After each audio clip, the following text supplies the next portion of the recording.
Not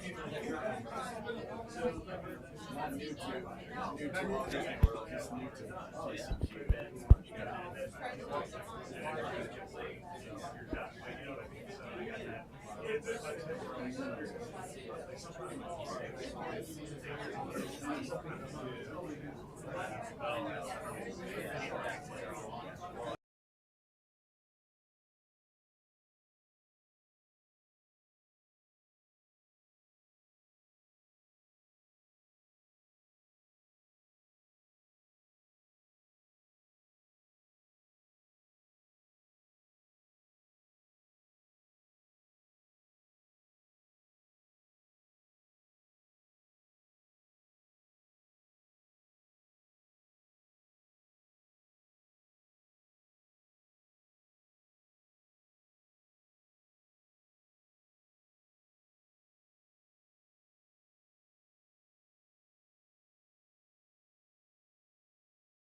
We'll get started in just a minute. I'm waiting for the public comment cards.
Sure, Bill.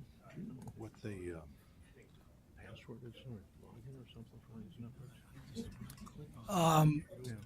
Let's call the meeting to order. Sorry about the delay. I was waiting on the public comment That's okay. cards. That's all right. Welcome to everybody. Thank you for being here. Thank you for your interest in the work of this board, and thank you for your interest in the work of the district. We'll start with the opening invocation. Mr. Gilzine.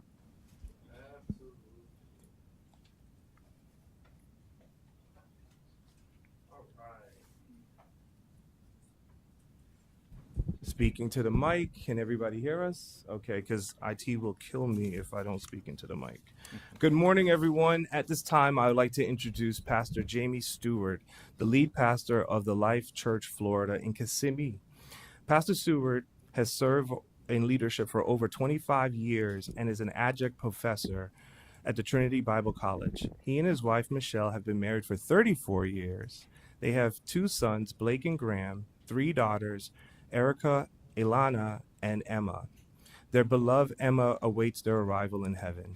Pastor, would you lead us in prayer? Thank you. Thank you for having me, inviting me to participate at this important meeting today. And I would like to just start with a few words of greeting. If it wasn't for the work of this committee, I wouldn't be here today. I hail from Toronto, Canada, and we would vacation down here and fell in love with Central Florida, and we're just thankful for that. I don't intend on talking for very long, but about 6 weeks ago, I was diagnosed with Bell's palsy, and the left side of my face was paralyzed. And so I haven't really been preaching much. And when you get a pastor a microphone that hasn't been preaching very long, Chances are. So I was said to my wife, when do you think my rugged good looks will come back after this Bell's palsy? And she said, well, the bar was set kind of low, so it should be back to normal soon. Married 34 years. Interesting. She said it's been the happiest 20 years of her life. But have you ever received a Christmas gift that you just didn't know what if you'd ever use it and where you'd put it? Maybe it ended up, you thought, I got a good place for this, in the shelf in the garage or something. American Express did a survey and they came up with a list of the worst holiday gifts ever. And I won't take time for guesses, but the number one worst gift ever given at Christmas was fruitcake. And it even finished higher in the rankings than no gift at all. And the conclusion is that maybe at the end of the meeting, if you see a refreshment table and there's fruitcake on it, you'll know that it's regifted here at the meeting. Paul said in 1 Corinthians 9, verse 15, thanks be to God for his indescribable gift. Christmas is a time we're all running. Maybe you're heading out today after the meeting and you're going to do some shopping. You got to get the perfect gift. But Paul described Christmas thanking God for the indescribable gift, the best gift ever given. It's not wrapped in beautiful paper and surrounded by a frilly bow or ribbon, but it was wrapped in swaddling clothes and laid in a manger. He couldn't even come up with words to describe how amazing it was. People have tried to use poetry, song, prose. I was at Epcot not too long ago and heard the candlelight procession that ended in Handel's Messiah, and everybody stood to their feet to honor that beautiful work of music which was written to honor this indescribable gift. Bach's oratorio. It's the time of year carols are played everywhere. Joy to the World, Silent Night, A Little Town of Bethlehem. It's just awesome to hear God's indescribable gift. There's a guy named Steve May who's a teacher of preachers, and he described the narrative, and here's the words he wrote, and then I'm going to pray quickly. A young unmarried girl about to give birth to a child who is destined to lead his people. A man so in love with his betrothed and so confident in God's faithfulness that he defies social customs and marries her anyway. A band of mystics spends years following a star they believe will lead them to a new king. A greedy, insecure ruler commits murderous atrocities in a village in order to protect his throne. A gang of teenage boys working the night shift watching sheep witness an extraterrestrial worship service. And a little baby born in a stable who would change the course of history. You know, those kind of thoughts take the sizzle out of the miracle on 34th Street. It makes you wonder how a show about Rudolph or Frosty the Snowman could hold our interest when the real story is so compelling. Thanks be to God for his indescribable gift. Let me pray. Why don't we pray together? Heavenly Father, we begin this meeting by acknowledging you, your presence, and your goodness. Thank you for your indescribable gift. I thank you for everyone gathered here this morning. It's incredible to realize that you know each and every one of us by name. And beyond that, you have an amazing plan and purpose for each of our lives. And we acknowledge that we are dependent on you and we trust in you completely. We ask that you would come and inspire our hearts today in the decisions that have to be made. Come and fill our lives with your love. Fill our conversations with your grace. And fill this meeting with your presence. We ask for your guidance, your wisdom, and support as we begin this meeting today.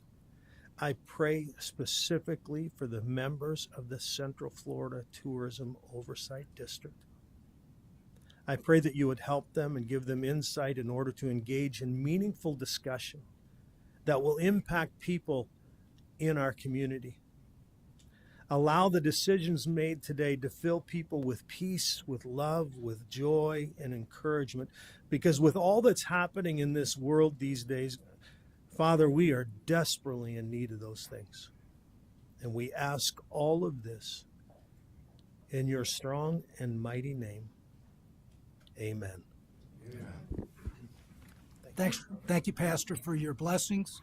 And now let's honor this great nation by saying the Pledge of Allegiance. Please stand.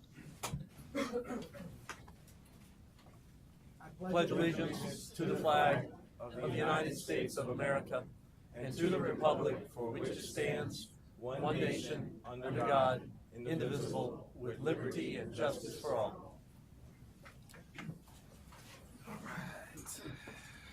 And could we please review our safety procedures? Thank you. Absolutely. Thank you, Mr. Chairman, members of the board, and welcome to all of our guests and visitors. Thank you for joining us this morning. We have a few safety announcements to go over before we start today's meeting. In the event that we need to evacuate this room, you can use one of two exits. You can use the front door exit where you entered this morning, but if you follow these two doors to my left, and the left of the front of the room, there's also an exit on the other side. We ask that when you exit, please make your way to the ends of the parking lot. We have employees that will also evacuate the building and put on some safety vests. Make your way towards them until first responders arrive and tell us that it's clear to enter the room again. We have a first aid kit and an AED, a defibrillator, at the security desk if they become necessary. And we thank you for joining us this morning. Thank you very much. Okay, next, public comments. Let me just advise everybody that this is a special meeting. Our rules call for public comments only at regular meetings, but in the spirit of transparency, we're always going to have public comments. And I think we have a record number today, and we're going to hear everybody.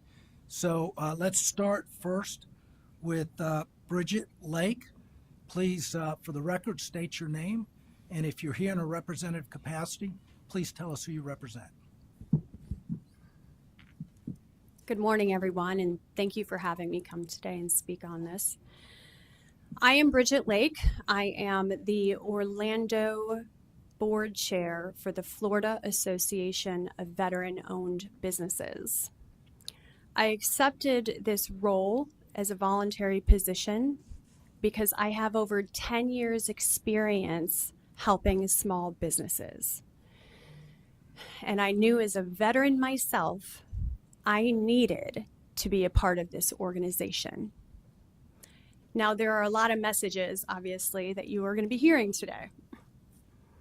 But I came to share about who I am because of the service I gave to my country. Failure is not an option. You make it happen or you die trying. That is not a concept in the military. That's reality for many of us. How many people do you know today that will lay down their life for millions of people they don't know? We served for all of you in this room. We all have given potentially the ultimate sacrifice. We set aside religious beliefs. We set aside politics. We set aside ethnicities. In the military, we are comrades. We are brothers. We are sisters. So what I would like to say today is that when you hire a business with that kind of leadership, you can't fail. Bring in veterans who understand how to serve, and you are bringing the best of the best to this district. Thank you very much. Ms. Lake, thank you very much for your comments. Thank you for your service. And you certainly sound like someone I want in my foxhole. So thank you. And of course, you know from your experience that Mr. Gilzine has implemented a policy here for veterans, particularly to have opportunities to serve and to work with our district. I presume that's the reason you're here. Yes, well, thank you for your comments as well. Next, Rose Kemp.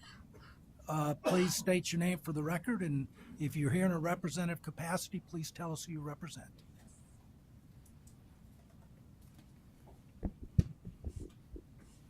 Hello, you hear me? Hi, good morning. My name is Rose Kemp. I'm a realtor of 23 years here in Central Florida, including this district, and I'm also president-elect for the Orlando Regional Realtor Association for 2023.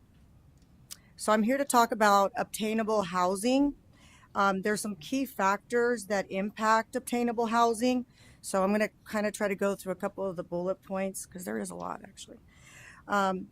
Only 1 in 4 homes during the second quarter of 2022 were considered obtainable. Prices are up 200%, and they've increased 200% between January of 2012 to January of 2023. The complex interactions within the community tied to housing also pose a myriad of threats to regional competitiveness and quality of life. An example is cost of living increases. So a lot of your district members here, your community members, cannot enjoy a lower cost of living index. There's also rising house costs. There's surging home prices happening. We have a limited housing supply. We have a lot of investor activity that's buying up a lot of these properties, and it's making it very hard to compete with them because of the demand and the competitiveness in pricing. You also have a lot of short-term rentals in the area, so a lot of platforms like Airbnb are taking up a portion of the housing stock, inflating rental costs and limiting long-term options. Stagnant wages. A couple of examples: income growth falling to match housing cost increases. There's a minimum wage insufficiency. The economic trend is inflation. We have rising interest rates. So obtainable housing, the number of available obtainable housing units has remained stagnant in recent months, and it's not keeping up with the pace of the rising demand. So this is particularly concerning with first-time home buyers whose options are already limited. I'm going to give you an example. A customer may come to me to come and buy in this district because they live here, because they work here. And unfortunately, they can't find something. There's just no housing for them. So I have to sell them a home in another area, or they need to rent, which then they have to commute. They have long commutes.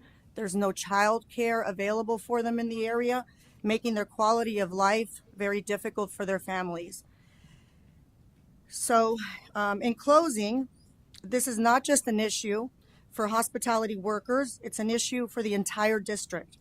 We need collective action from businesses, policymakers, and residents to support local initiatives and advocate for policies incentivizing obtainable housing developments. Remember that obtainability, it's not just about price. It's about obtainable access, opportunity, and building a sustainable future for this district residents. Thank you. Ms. Kemp, thank you very much for your comments and for that data. I assume you know that our district is 39 square miles, 25,000 acres, and we have virtually no housing in the district for employees. I assume you know that. And you talk about the inflation and the pricing of houses, and you're familiar with the supply, the demand dynamics. And so one of the things that this board will evaluate is the need and the ability to bring housing to the district. And of course, with that, you increase supply. And when you increase supply, the prices are likely to decline. And so I want you to know that we're very sensitive to your comments. And this is something that the board is going to work diligently on and hopefully make some changes for the district. Thank you very much. I appreciate that on behalf of realtors, but also on behalf of our residents and our community. Thank you. Yes, ma'am. Thank you. Next, Bishop Calvin Cobaris. Bishop, please state your name for the record and tell us if you're here in a representative capacity.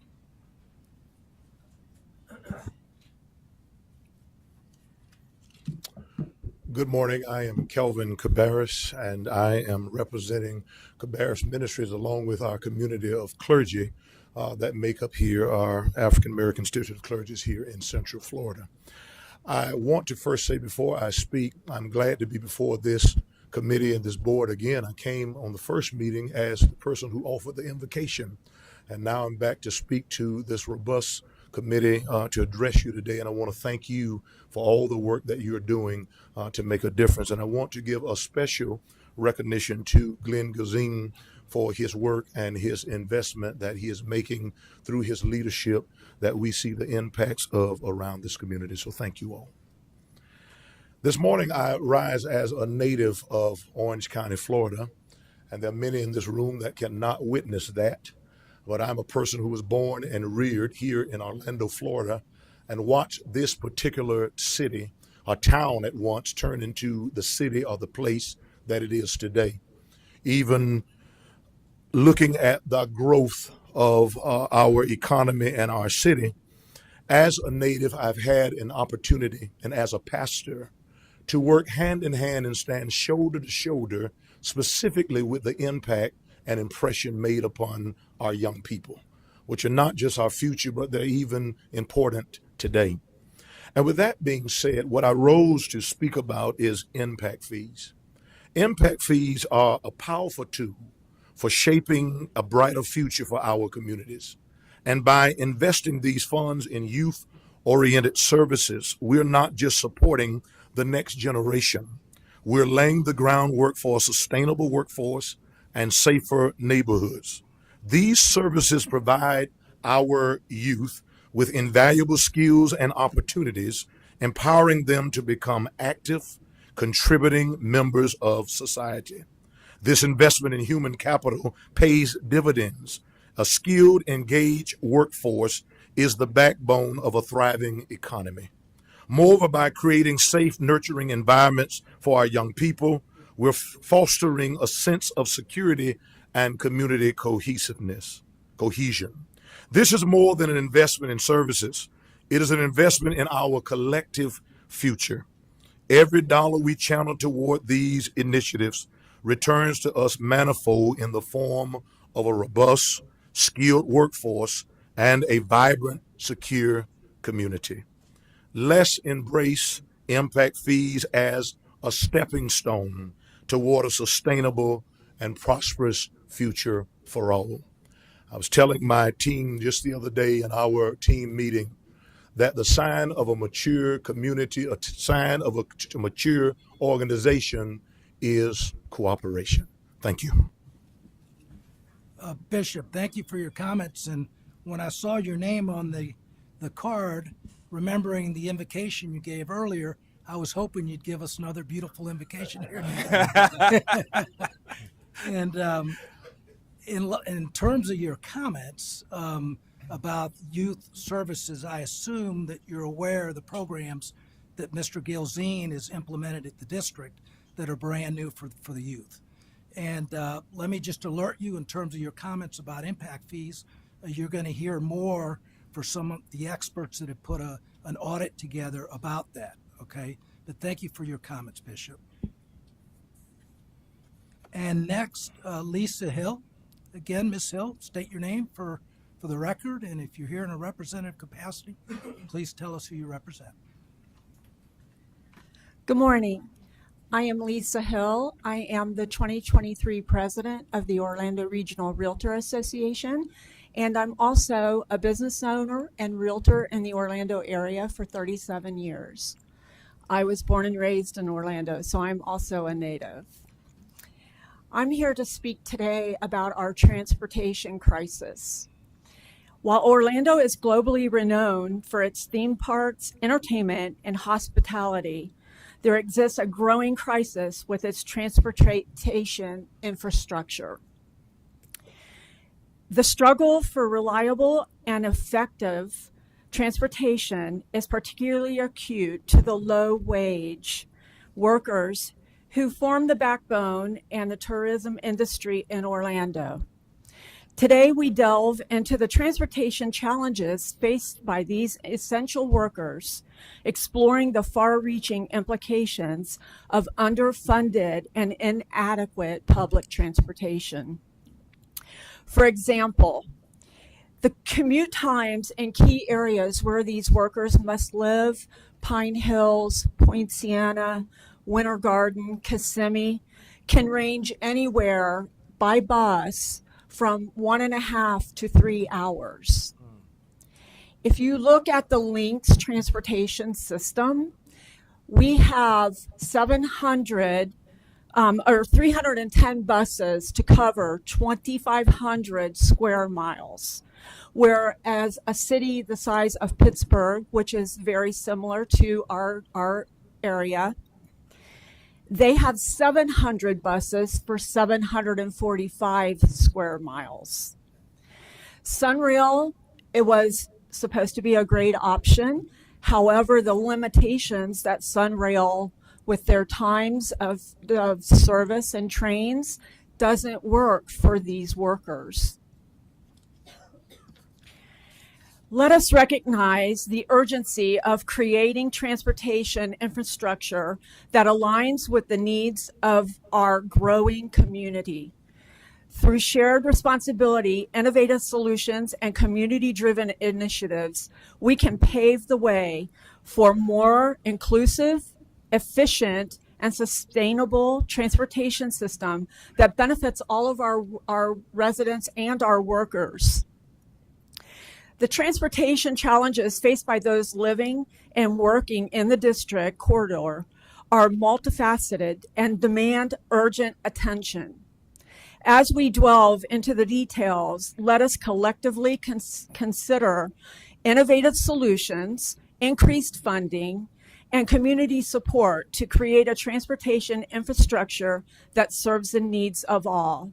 I want to thank you for your time today. As a native of the Orlando area, transportation has always been a problem. Thank you. Ms. Hill, thank you so much for your comments, and your comments are very timely. We'll hear from some experts that have provided some reports relative to the district and its historical operations. And one of the things that you will see addressed is the traffic problems that you identified. And so your comments are timely, and we very much appreciate them. Thank you. Next, Deidre Graybill. Please state your name for the record, and if you're here in a representative capacity, please tell us who you represent, ma'am.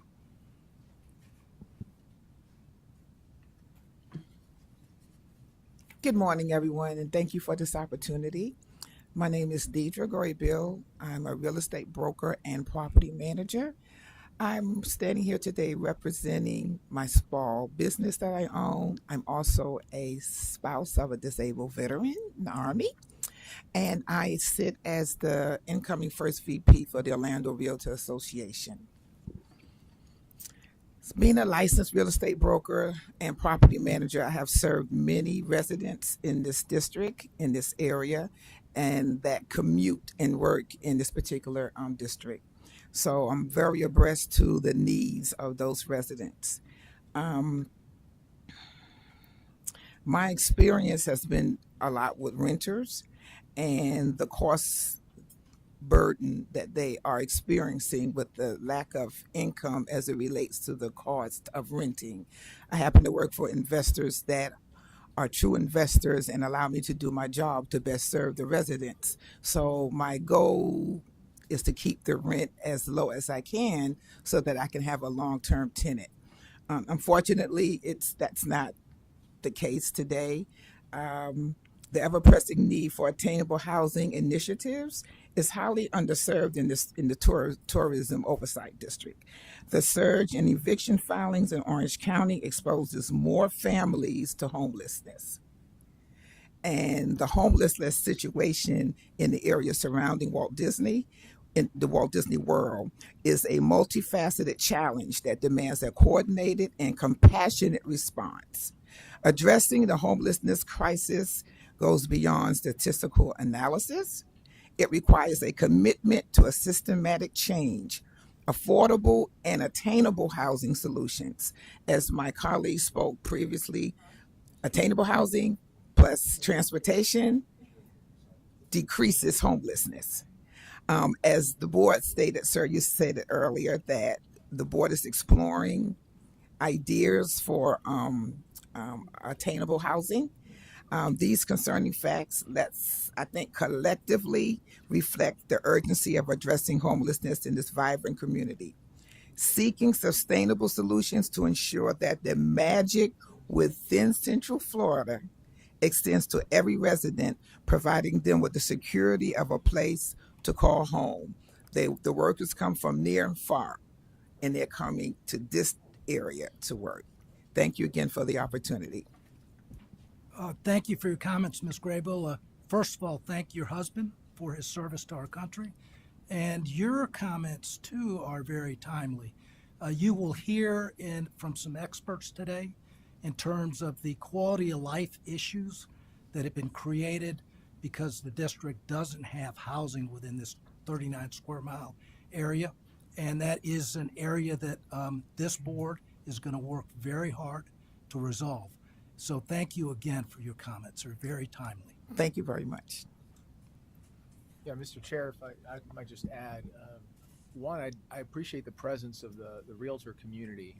You know, this is you all are a key cog in sort of the economy of really the state of Florida, Central Florida, and provide a vital service. So thank you for and your eyes and ears to inform folks in their obtaining of housing, which is really just a fundamental piece of living. So I personally and professionally appreciate what you do, and I appreciate your comments here. And you have my personal reassurance.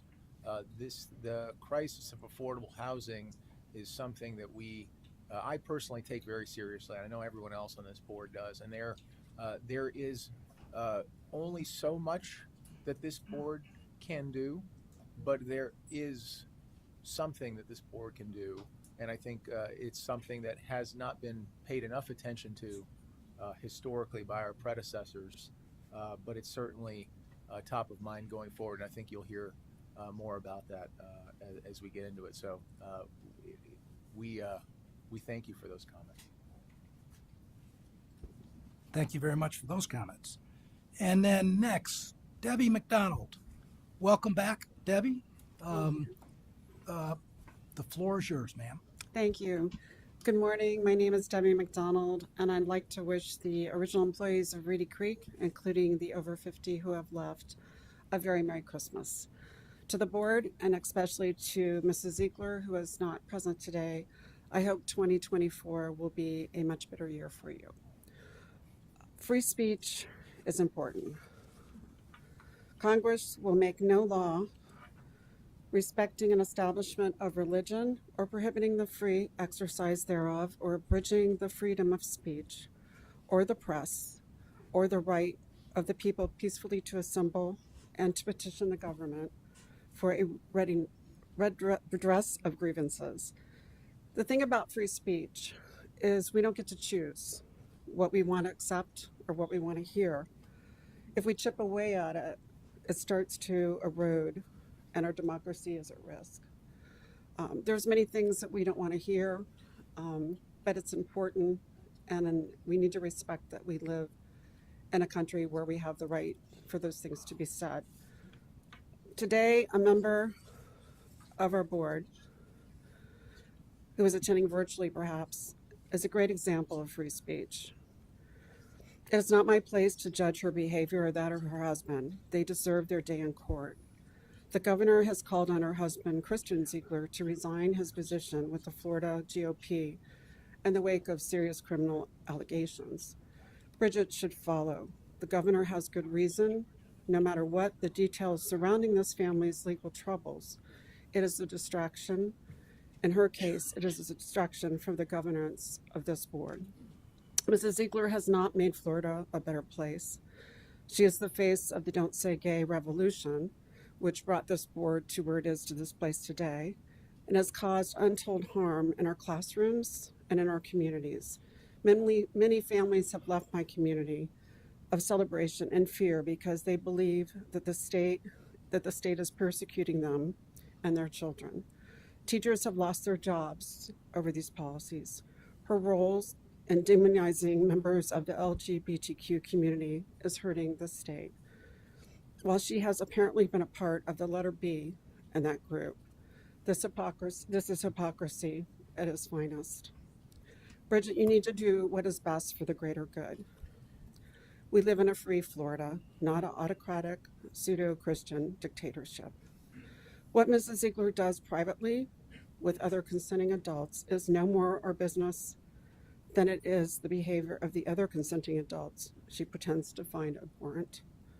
It is the rank hypocrisy of attacking others for what she personally practices that should disqualify her for a position of public trust. Thank you.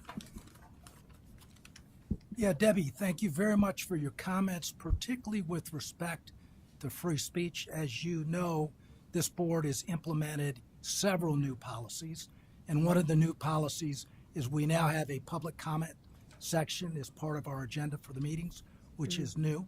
And so we are big proponents of free speech, which has given you an opportunity to speak at almost every one of our meetings. And I'm glad that you're here also for the housing. I've met with Glenn twice about that issue. In October, he said we would have a follow-up for our community and our county of Osceola County with Mary Downing. And again, that was October, but when you get a chance, we're looking forward to following up on that.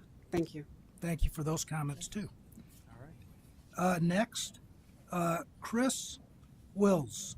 And Mr. Wills, if you're here in a representative capacity, please tell us, sir, who you represent.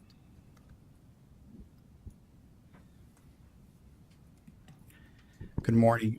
Mr. Chairman, I want to thank you for giving me deference. I know that I was a little bit late past the beginning of the meeting, but thank you for giving me the opportunity to speak. Last meeting, I provided you all a few documents. I have just one to provide you all today. I don't know if you all want to pass that out or give it to them at some point later.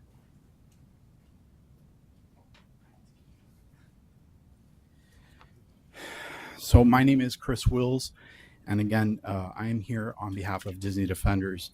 We are a political action committee that is working to amend Florida's constitution to restore Reedy Creek and to prohibit political retaliation in our state. At last meeting, we provided you all pink slips, and the purpose of that was to put you all on notice that once we collect the signatures needed and this passes on the ballot, your services will no longer be needed. The purpose I'm here today is to provide employment applications. Last meeting was pink slips. Today we're providing employment applications. They're not for you though. As board members, I would imagine you all are as concerned as all of us are, as some of the others that have made public comments have already spoken about those who have served this district loyally, have been public servants to make sure that everybody who visits this area have the best possible experience. And many of them have had to flee their jobs or have been fired. And not being employed over the holidays is particularly difficult. So this employment application is for those former Reedy Creek employees. Disney Defenders is working with community partners to help hire those who have had to flee because of the chaos and corruption that have been brought to this district.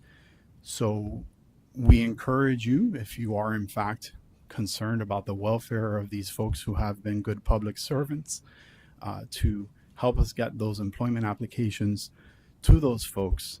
And anybody who is a former Reedy Creek employee can email us at thedisneydefenders@gmail.com if they want to send us their resume. And we encourage everybody that is watching and everybody who is concerned about the dangers that are being posed to the American dream that made Disney's dream possible, to join us in this effort, to sign our petitions at disneydefenders.com. And again, Mr. Chairman, I really appreciate the opportunity to address you all again today. So, Mr. Willis, Yes. want to let you know that we've got a rule here that if you're going to make public comments, that you need to sign your public comment card before the meeting. And I think you know that this card was your card was just delivered to me. You know, you just got here 10 minutes ago.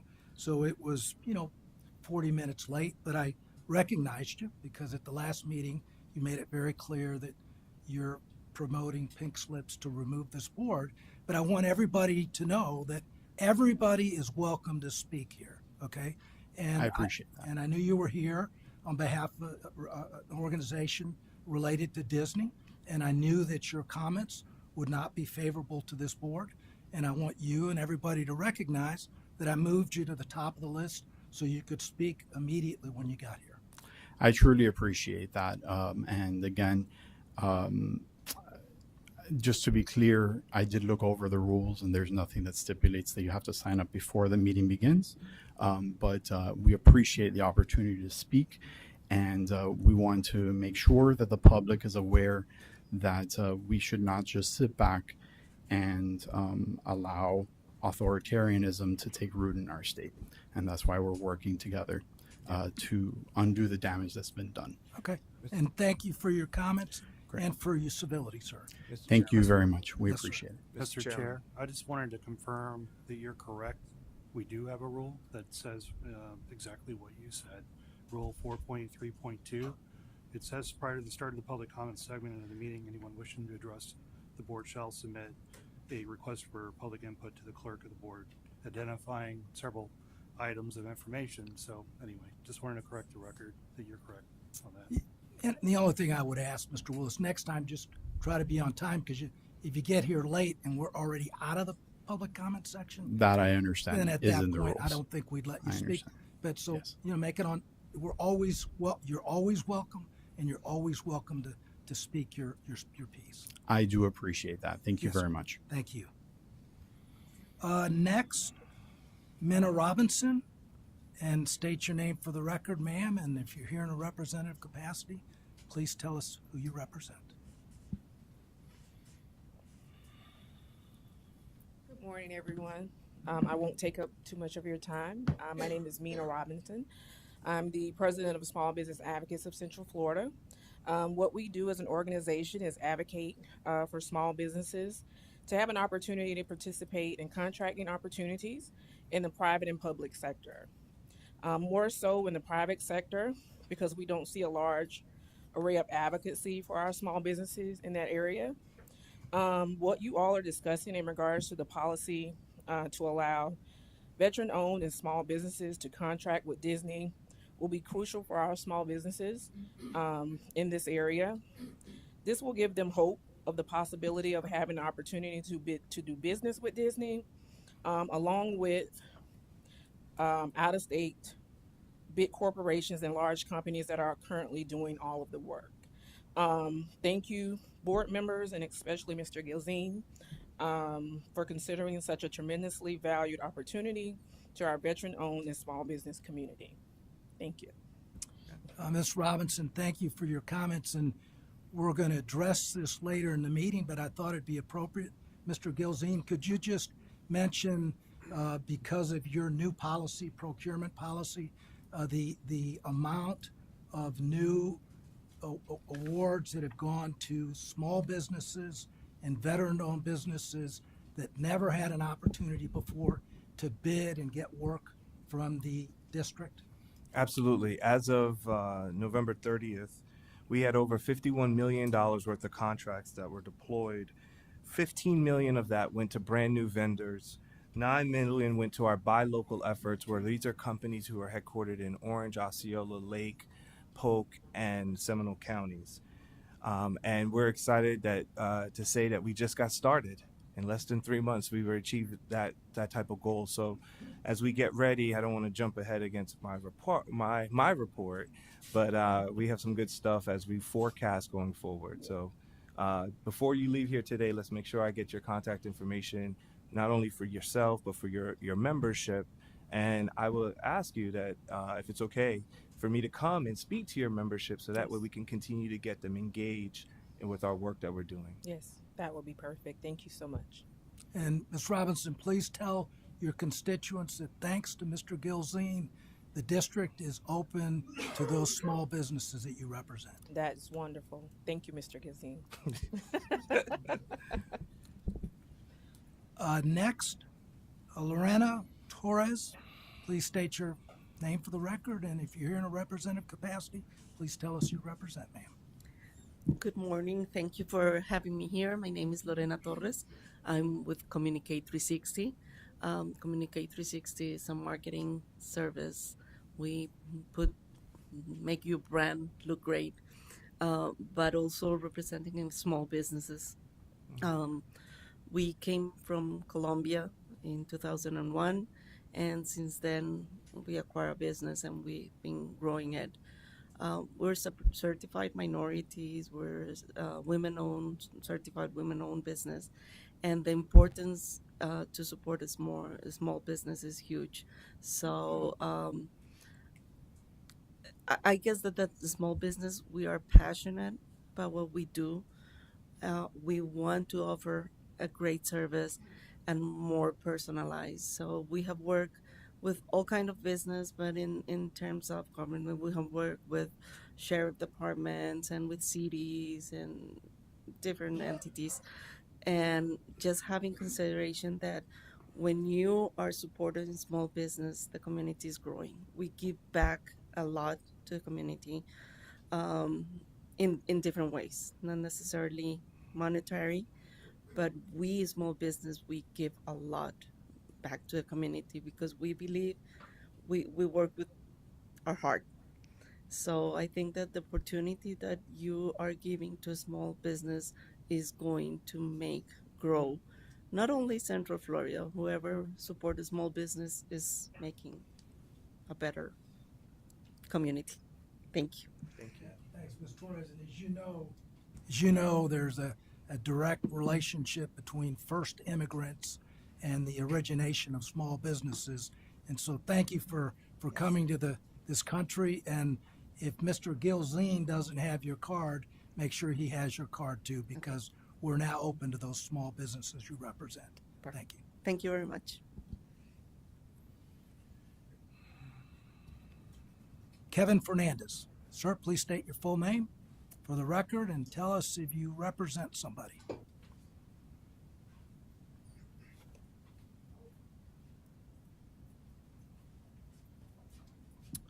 How you guys doing? Good morning, Kevin Fernandez. Thank you guys for having me today. I'm here representing Premium Construction on the behalf of you guys putting out the new order for you guys to do work with small contractors like us with Disney.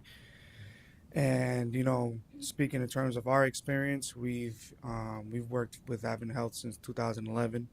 And we've worked, in high traffic volume areas.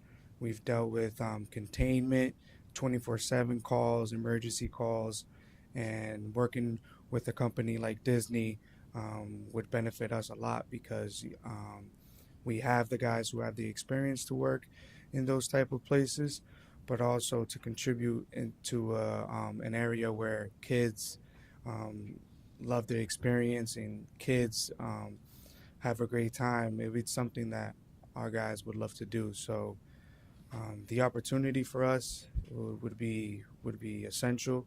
And again, thank you for pushing for something like this. Thank you.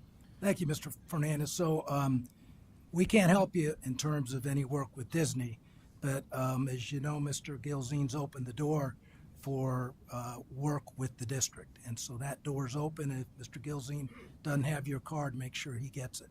And thank you for your comments. Thank you. Next, Javier Adames.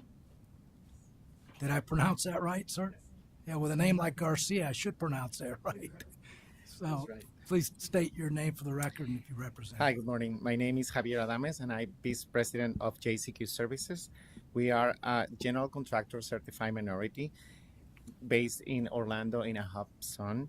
Our company has remarkable history of being willing, able, and ready and we have completed several projects within the district.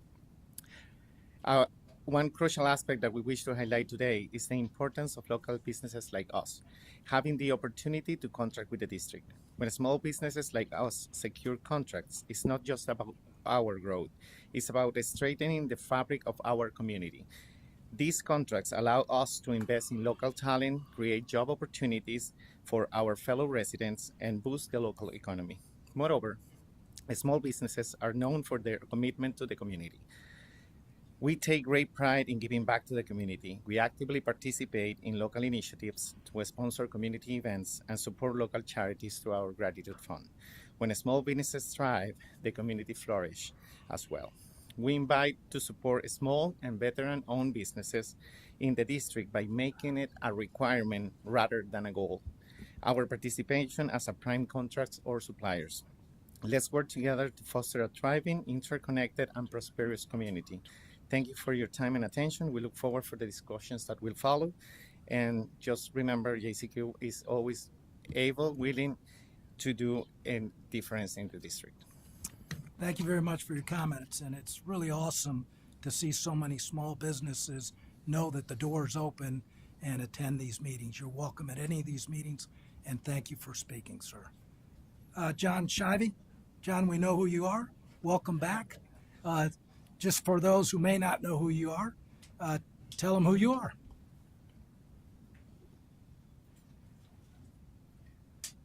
Good morning, everybody. My name is John Shirey. I'm the president for the Reedy Creek Professional Firefighters. And yes, I have been here many a time, so it's a pleasure, and thank you for having me back and allowing me a few minutes to speak. I've had the pleasure of working with Mr. Gilzine over the past year, and we've been able to collaboratively work through so many issues that, happens whenever there's leadership change. And honestly, I think we've worked through them in a very positive manner and in a manner that has been beneficial to the employees as a whole. One of the things I've come to find about Glenn is that when he makes a commitment to do something, you can guarantee that it actually gets done. And that's something I'm not used to from previous leadership. So certainly want to give credit to you for that.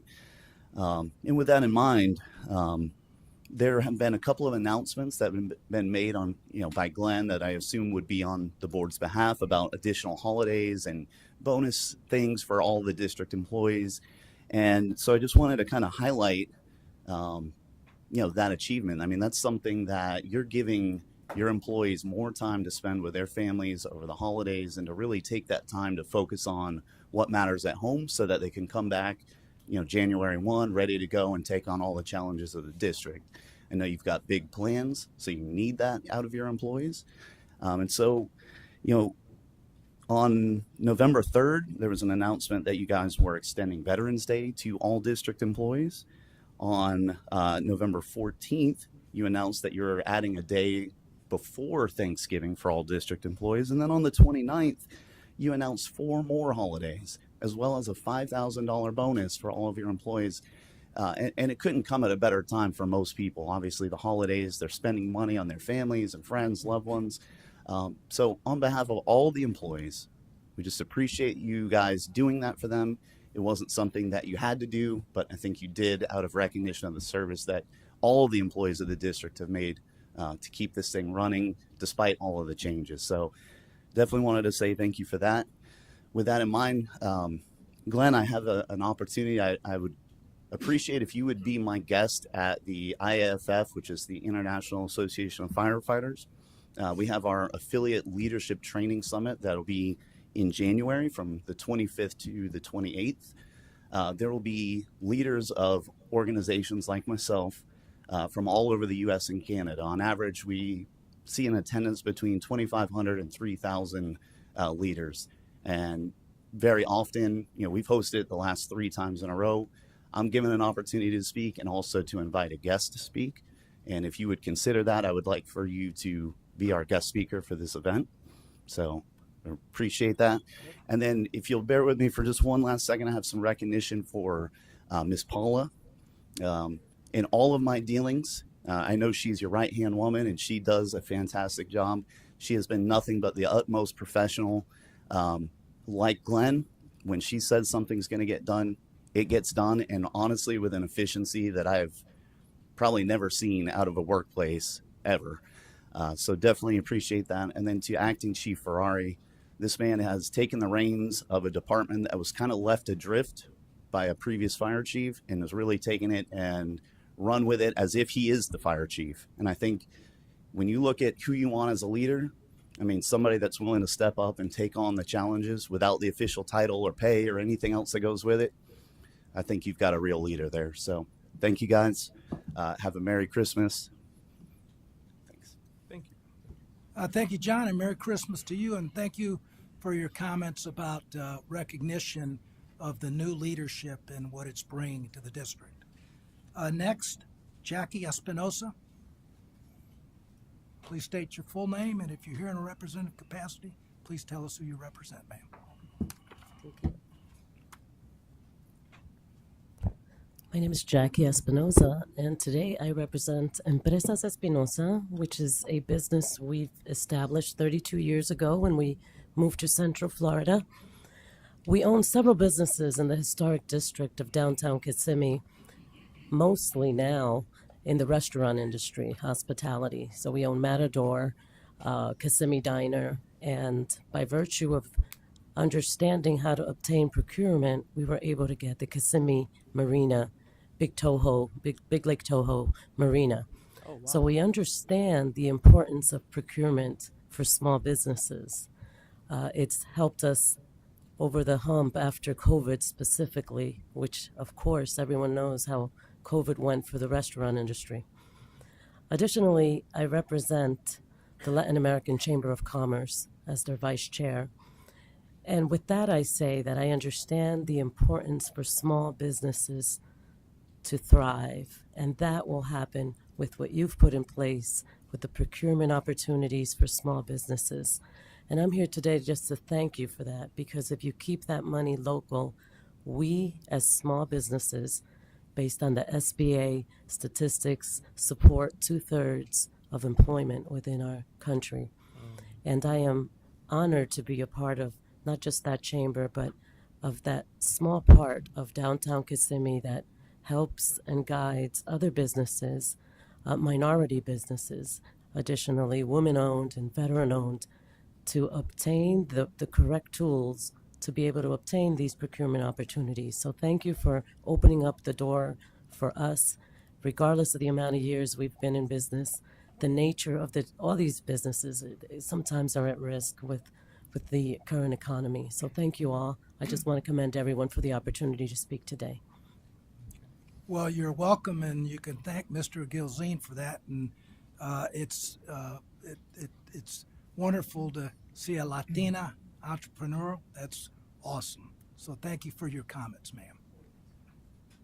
Yeah, Mr. Chair, I got to add, I know we tend not to comment on the public comment, but I'm overwhelmed, frankly, by the turnout from the small business community. I mean, I'm fortunate to be the son of immigrant small business owners, or the husband of an immigrant small business owner. Small businesses are truly the backbone of the economy.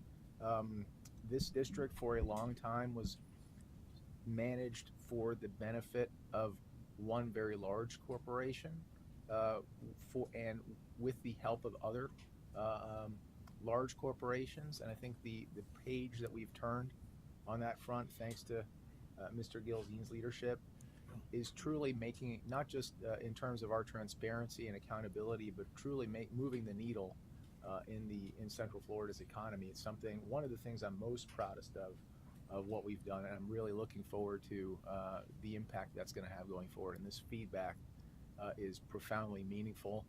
And I would just say, particularly to the members of the Latin community, bienvenidos al distrito. Nuestras puertas al fin están abierto para todos. So thank you all, and that goes for all the other immigrant communities as well. We're really looking forward to working with you and other small businesses. Thank you for those comments. Okay, last but not least, Mr. Love, and he needs no introduction, but for the record, just tell us your full name and if you're here in a representative capacity, sir. Good morning. Good morning. My name is Rod Love. I'm the president of the Florida Economic Consortium. Man, I tell you, I'm overwhelmed by what I've heard today. I want to start out by saying to the board, leadership is not easy. And I'm sitting in this room and I'm listening to what's taking place. I'm listening to the exchange. And boy, I tell you, the leadership that you're exemplifying is the type of leadership that more people need to know about. Mr. Gelzine and Ms. Hosington. John mentioned something earlier, and I've never met John before. And I want to say to John, man, I love your spirit of cooperation. I hate speaking after pastors. and there was a pastor that spoke earlier, and I said, man, he's taking all of my talking points here. But then I listened to other speakers, and what I hear is I hear the spirit of cooperation. What I hear is I hear that we want to get things done, that we're tired of listening to people talk the talk, we're ready to walk the walk. I hear about affordable housing. I'm listening about services to youth. And I'm excited about what we're talking about here today, but I want to tie it into some of the other things that are in existence.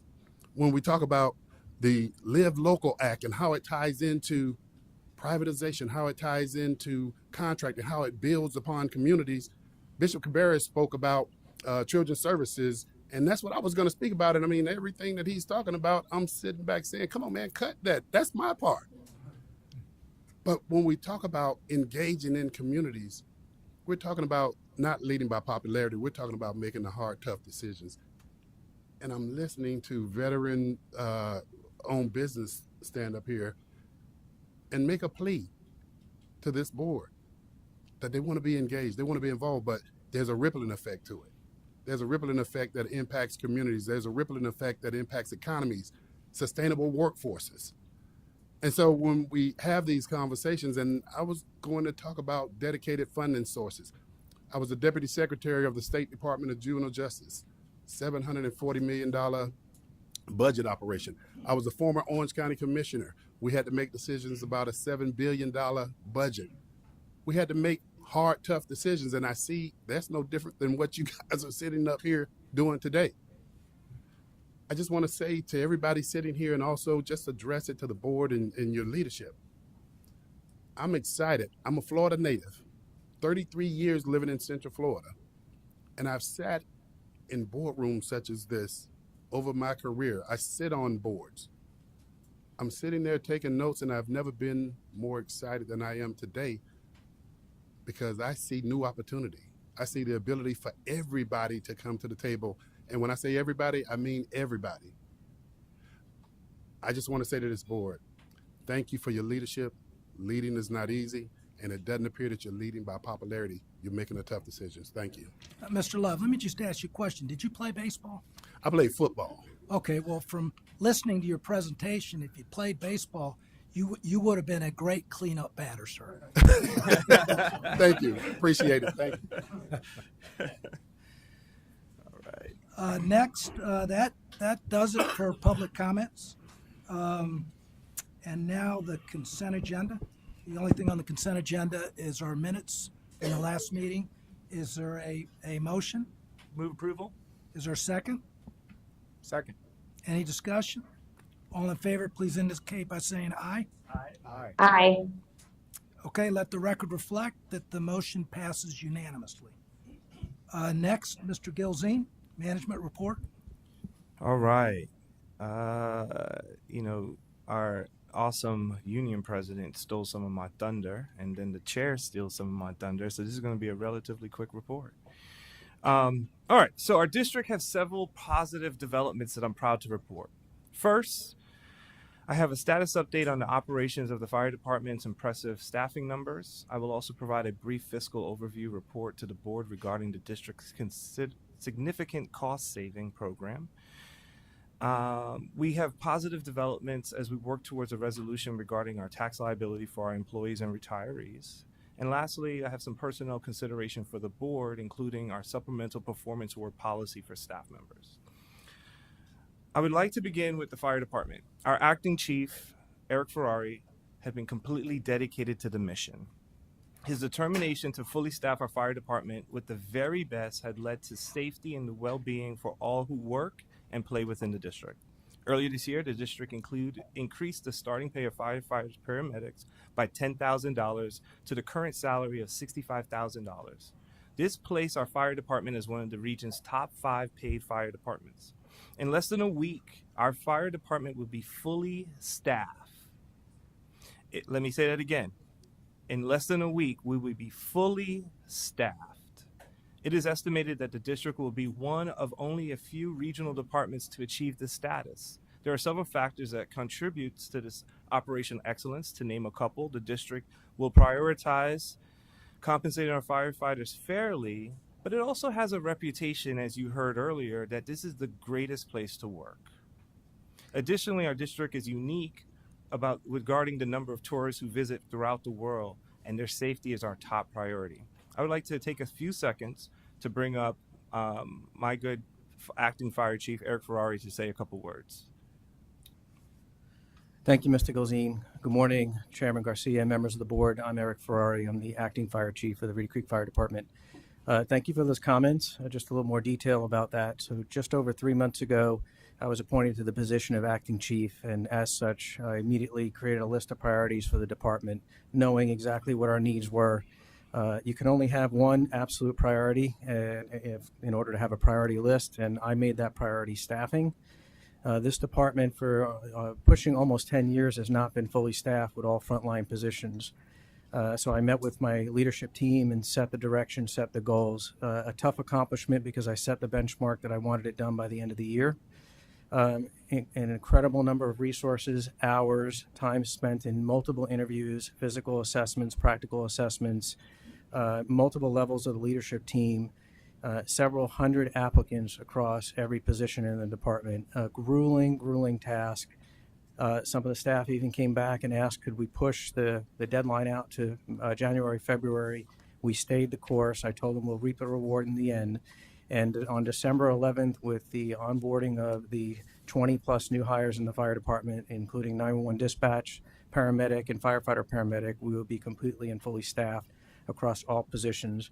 And we will experience the net change to our staffing in about 6 weeks when some of those people will be released from their orientation. We have a plan to orient them through the holidays. Even that took some creativity on behalf of the leadership team. I must take a moment to commend them and all the rank and file that contributed to the assessment process, because it was a lengthy 5 to 6 week process where they were in interview rooms and out on training grounds assessing dozens and dozens and dozens of candidates. And ultimately, this will impact our workforce because we're experiencing a high volume of forced overtime, people that are expecting to go home at 8 in the morning and then get called and said, you can't go home, you have to stay. Because we do continue to deliver great service to our community that was never affected. This ultimately will bring some relief to our workforce, much needed workforce. As their fire chief, I heard them. I knew exactly what they wanted and what we wanted as a department to continue to deliver great service, and most of all, take care of the great people, the men and women that make up our fire department. Thank you. Thank you. Mr. Chair, Chief Sure. Ferrari, thank you for your leadership and your service. And Mr. Gilzine, thank you for your leadership. And Mr. Shirey, thank you for your collaborative leadership. When I first got involved, I guess 10 months ago now, one of the biggest concerns I had in speaking to our men and women of our fire department was that the staffing level had not been increased since the 1980s, which, along with a lot of frontline vehicles that were over 15 years old, really had me concerned. And in a very short period of time, with your leadership and Glenn's leadership and John's leadership, we've been able to really accelerate bringing this department where it needs to be as the best department in the state of Florida. So I want to thank you all three of you, and I want to let the men and women of the fire department and all of our team members know how much we appreciate you. And we're not going to stop until this is the absolute best place to work. So I appreciate it. Thank you. Very good. Thank you very much. Thank you for your continued. Oh. Thank you, Chief. Thank you, Chief, for your comments. Thank you. All right. Next item. So one of our other top priorities at the district has been promoting good financial stewardship of taxpayer dollars. To that end, we've restructured our purchasing process. The board adopted a new procurement policy. We opened every contract up for bidding while prioritizing local and veteran-owned business. Contained within your economic impact report, as of November 30th, 3 months in, we have saved all taxpayers $4.2 million. Let me say that again, $4.2 million. And I couldn't have done this without the help of Tiffany Kimball and her procurement team, because they work diligently to ensure that taxpayers' dollars are being spent in the most efficient, and ensuring that also we have the highest quality of service as well. So in addition to that, as you heard from some of the public speakers, we have over $15 million worth of new vendors to the district. We know that when you bring competition in, prices go down. And of that 15 million, 9 million went to companies that were headquartered right here in our backyard. I'm proud to say we're just getting started. And to that end, I'm going to put out some breaking news. I have a goal that I'm going to go on the record and say that we're going to save this district. We're going to save all taxpayers roughly $8 million just like through our procurement policy. Take that to the bank. I want you to hold me accountable to make sure that we achieve that before the end of this fiscal year. So in addition to fairly bidding these contracts, with the help of our procurement team, we've launched a new public bidding website in partnership with Planet Bids. This website, and also our awesome IT team who has gone up and beyond to make this happen prior to the deadline. So kudos to Yenny and her amazing team. This website includes a cutting-edge transparency that way anyone from the public may access all bidding documents, all contracts that the district solicits. If that's not transparency, I don't know what is. With this platform, our Buy Local Now, veteran-owned, opportunity zone vendors can also be shared with other local governments to strengthen our ties within the community. So kudos to everyone involved with that. And for the record, you have, oh, there it is, $4.2 million saved. Voila. All right, moving on. The next, I would like to discuss our proposed resolution to the outstanding tax liabilities. And through the review of our previous operations at the district, it was discovered that the previous leadership decided not to collect the legally taxes obligated from employees for receiving the seasonal pass benefits, even though this is owed by employees. It didn't seem fair that our great employees should be hit with several $1,000s due to poor decisions by the previous leadership. Since discovering the issues, we've worked with our legal counsel, our financial team, and a tax expert to find a resolution that didn't punish our employees and retirees. I would like to thank Susan and our finance department. I am pleased to present to the board that we found a resolution to this matter that will take care of this issue. We have submitted a proposed resolution to the IRS and awaiting their response. As soon as we have word from the IRS, we will alert our employees and retirees that this matter is fully resolved.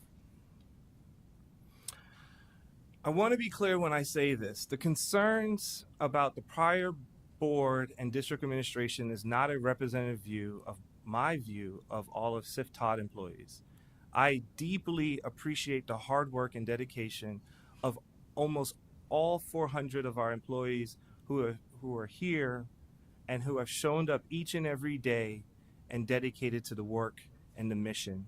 And to that, I thank you. The next order of business to talk about is the end of year holidays off. Our good friend John Shirey has already beaten me to the punch. So thank you, sir. But the district administration, but I want to thank also Governor Ron DeSantis for prioritizing the well-being of state employees. In line with what the governor granted to state employees, CFTOD staff will be granted the same holidays as well. These days are off in addition to the regular office closures at the end of the year break. I also want to thank the board and district administration team for ensuring the safety, well-being, and work-life balance for all employees and keeping that as top of mind as we transition to an independent government. This brings me to our new supplemental policy for your review, members of the board. Over the past several months, staff has risen to the occasion, ensuring that the transition of this new leadership is seamless. Despite what the media tries to sensationalize, and our operations are stronger than ever. And that is because our most valuable resource, our staff. Every employee in the district show up to work, putting all into making sure that this government functions efficiently, precisely, and excellently in the interests of our taxpayers and the millions of visitors. I want to leave you with this, Mr. Chairman and members of the board. We have the brightest, the most talented people in the world coming together to form what is going to be, what I will argue and say now, the best government in Florida here at CFTOD. I am proud of our employees and everything that they've accomplished through their collective and individual service.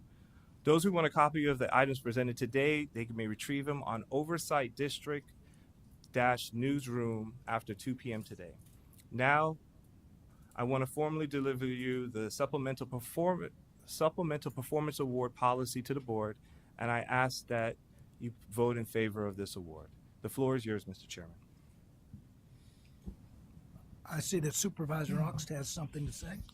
The Sure, floor is yours. Mr. Chairman, as usual, I'll try to keep it concise. But again, Mr. Gilzine, the product of your leadership is evident, and that is that we are creating, in my view, the example for local government in the state of Florida, and that's our goal. And we're getting there. When we're getting there a lot quicker than a lot of people think we are, or from what you read. The best example, one of the best examples, is the website. That procurement website is fully transparent. When I first walked in this room, one of the things I asked the old leadership was, why isn't anything on the website? Why can't I find the documents? Why can't I find the board packet? Why can't I find the minutes?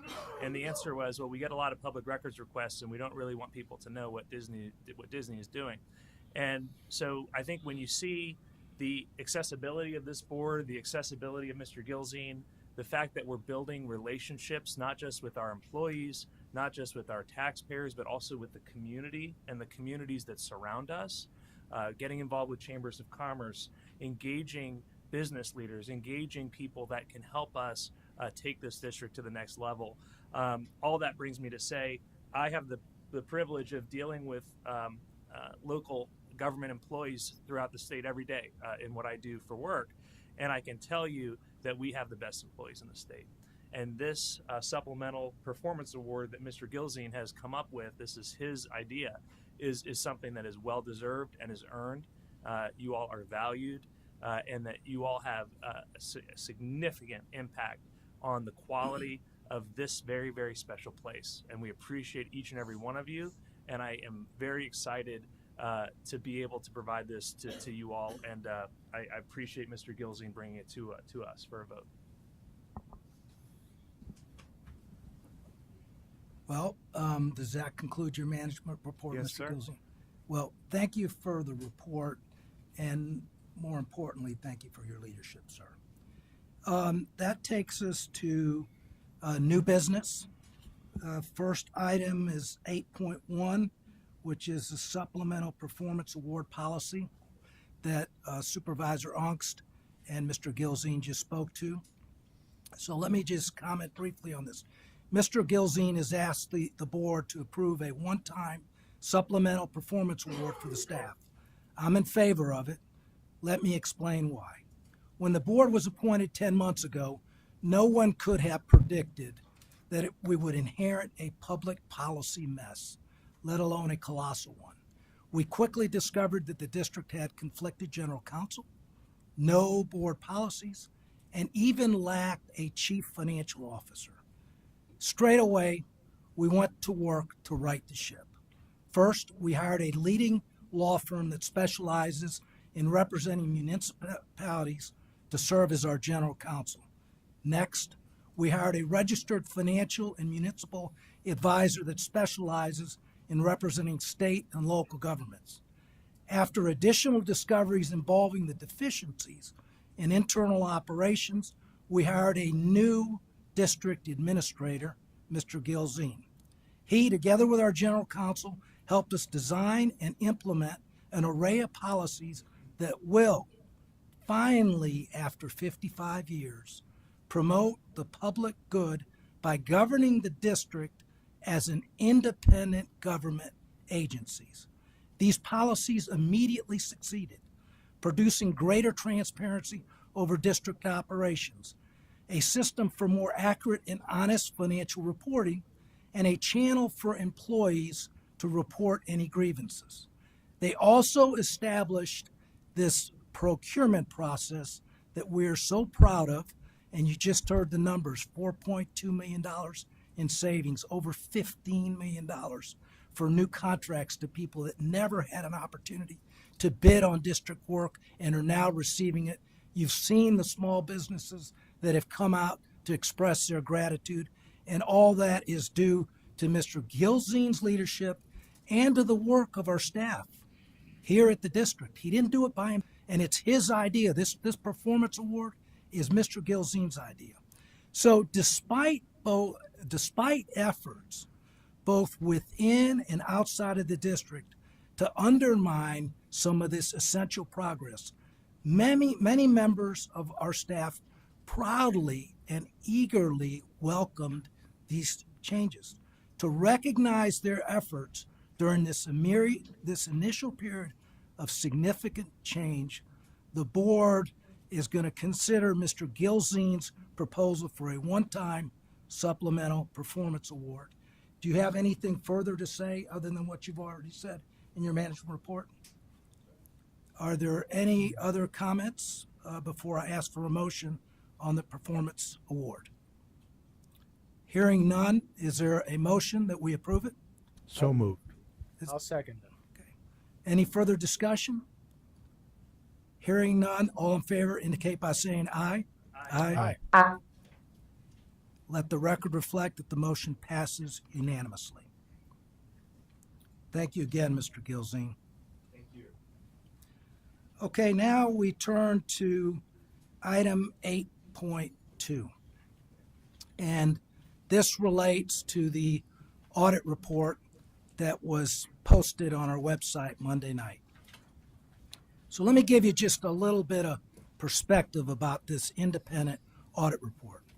Legislation passed earlier this year obligated the Board of Supervisors to submit to the governor and Florida legislature an audit report by February 24th that, quote, a report that includes a review of all remaining powers and authority, close quote, vested in the district. The board assiduously prepared to comply with this statutory obligation. First, we sought the advice of our general counsel. He outlined the substance and form of the appropriate independent audit to be submitted to the elected officials in Tallahassee. Next, we worked with the district's legal team to conduct a nationwide search to evaluate, interview, and ultimately select leading experts in pertinent fields to contribute to the audit. Those experts included the following. 1, a renowned legal scholar with expertise in property law, land use planning, and economics. 2, a national land use firm with extensive planning experience here in Central Florida. 3, a forensic accountant with prolific experience conducting investigations for the U.S. Securities and Exchange Commission, the U.S. Department of Justice, and the U.S. Marshal Service. 4, a prominent municipal advisor to both the Municipal Securities Rulemaking Board and the U.S. Securities and Exchange Commission. And then finally, several eminent law firms with collective experience in investigations, Florida general law, municipal law, governance, conflicts of interest, and civil and criminal malfeasance. The board successfully met its obligations. These experts prepared an independent audit, which was posted on our website Monday evening and will be delivered to the appropriate Florida elected officials this week if the board approves it today. This audit, this independent audit, is 80 pages containing history, forensic results, analysis, policy recommendations, several independent expert reports, as well as 77 exhibits. So this comprehensive report, here it is. It's posted on the website, and you're welcome to visit it. In addition to our general counsel, I've asked 3 of the experts who contributed to the audit to make recommendation at our meeting today. And I will now turn it over to our general counsel, who spearheaded this effort to generate this independent audit for the district. Mr. Arterman? Yes, thank you, Mr. Chairman, board members. I've been asked to identify the qualifications of the experts, and I'd like to kick that off. The way I'm going to do it, with your permission, is to talk about the qualifications of the 3 experts in the order that they will appear before you. The experts and the attorneys and the legal scholars that researched and investigated and prepared their reports, their insights, and their assistance in compiling this report or audit are some of the most highly qualified and renowned individuals and firms in the country, as alluded to by our chairman. The first expert that you will hear from this morning is William Jennings. The district hired William Jennings, Senior Director at Delta Consulting Group, to review accounting information and related financial policies and practices, and to conduct an independent review and forensic accounting investigation of the district's past and present financial and related matters. Mr. Jennings has more than 40 years of in-depth experience in forensic accounting, fraud investigation, and asset recovery services. He has provided expert testimony in numerous domestic and international courts. Bill has conducted investigations for the United States Securities and Exchange Commission, the SEC. He's done the same for the United States Department of Justice and the United States Marshals Service. Excuse me. Mr. Jennings has a Bachelor of Science in Accounting, and he has an MBA. He is a certified public accountant accredited in business valuation, ABV. He's certified in financial forensics as a CFF, all designations issued by the American Institute of Certified Public Accountants. The CFF credential signifies the existence of specialized forensic accounting skills and experience that include forensic accounting investigation. He is a certified fraud examiner, CFE, through the Association of Certified Fraud Examiners, which signifies a requisite expertise in the prevention and detection of fraud. Also, he is a private detective licensed in the state of Illinois. Mr. Jennings has provided expert testimony before federal courts throughout the country, the U.S. bankruptcy courts, and the Securities and Exchange Commission, and multiple other regulatory agencies. Bill Jennings has written the textbook, Fraud Investigation and Forensic Accounting in the Real World, for the largest textbook publishing house in the United Kingdom. That's the first one you'll hear from. The second one is Professor Donald J. Koshin. Kochan sounds like ocean when I first met Professor Koshin. The district hired Donald J. Koshin, a professor of law and executive director of the Law and Economics Center at George Mason University Antonin Scalia Law School, to produce a report to identify whether there were any constitutional and structural strengths or infirmities existed in the former RCID. Professor Koshin previously was the Associate Dean for Research and Faculty Development and the Parker S. Kennedy Professor in Law at Chapman University's Dale E. Fowler School of Law, and an Olin, O-L-I-N, Fellow at the University of Virginia School of Law and Visiting Assistant Professor of Law at George Mason's Scalia Law School.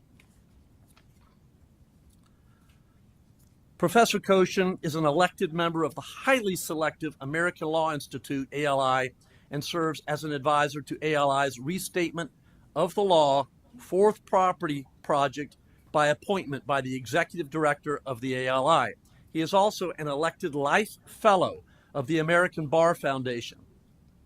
Professor Koshin has an extensive set of presidential appointments to leadership positions in committees and councils at the American Bar Association. Professor Koshin's scholarship focuses on areas of property law, constitutional law, administrative law, local government law, natural resources and environmental law, and law and economics. He has published several books, including the treatise on property and law use titled The Law of Neighbors, and more than 50 scholarly articles and essays. Professor Koshin's work has been cited and or quoted in more than 800 scholarly articles written by his academic peers. Professor Koshin has been cited and quoted favorably in dozens of books, including in leading textbooks and treatises on land use law, local government law, property law, administrative law, constitutional law, law and economics, agency law, business associations, civil procedure, and environmental and natural resources law. Professor Koshin's scholarship and research has been cited and or quoted in more than a dozen state and federal court opinions and in more than 75 briefs filed in state and federal courts, including more than 25 filed in the United States Supreme Court. I have to make this one last point. It's pretty impressive of recognition of Professor Koshin. In an amicus brief from Dr. James Buchanan, he was the economist who won the Nobel Prize for Economic Studies for his development of public choice theory, otherwise known as the interest group theory of governance, points critical to the analysis in Professor Koshin's report presented here today. In Dr. Buchanan's own brief to the United States Supreme Court in the famous Kelo versus City of New London case, many of you here, even if you're not lawyers, know about this case. It's been covered by the media for years. Dr. Buchanan endorsed, quoted, and cited Professor Koshin's expertise and innovative work in this field of law and economics. Dr. Buchanan relied upon Professor Koshin's work in that brief because Professor Koshin was the first scholar to apply public choice theory, the theory Dr. Buchanan fathered and for which he won the Nobel Prize, to reveal the real-world dynamics behind private interest capture of eminent domain power.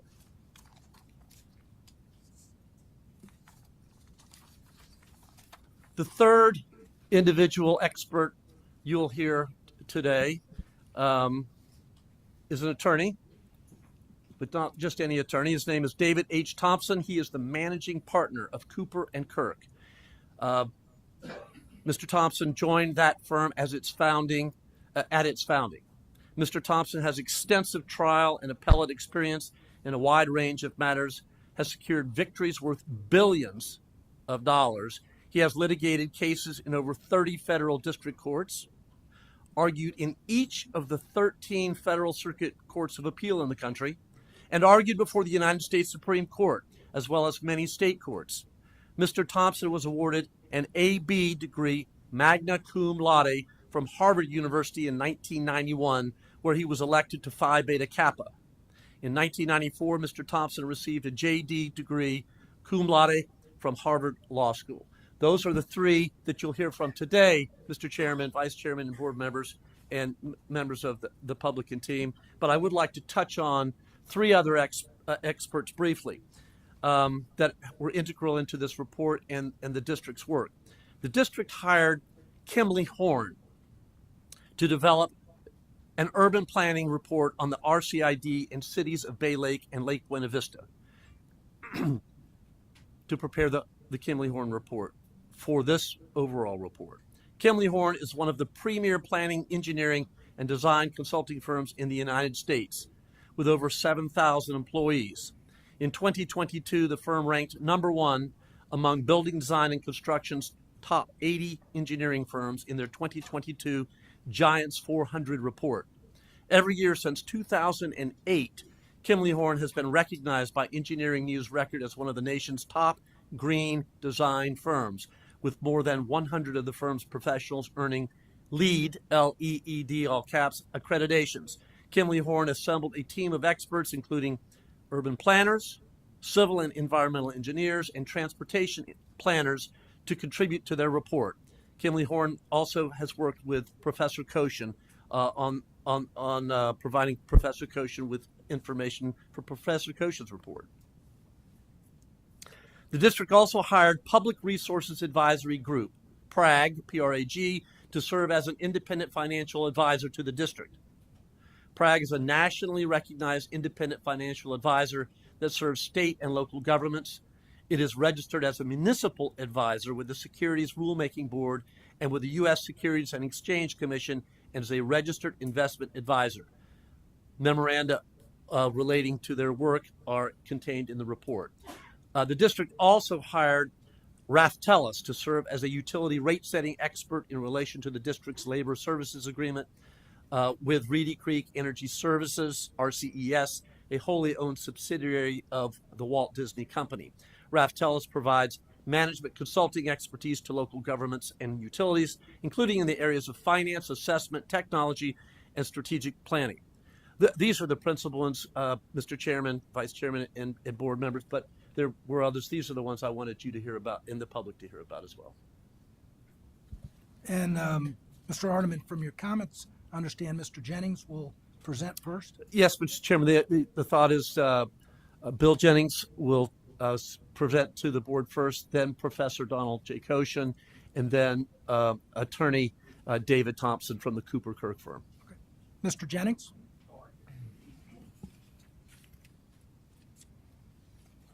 All right. Good morning. A little taller than this. Good morning, Mr. Chairman, and thank you, Mr. Ardeman, for your kind remarks. My name is Bill Jennings.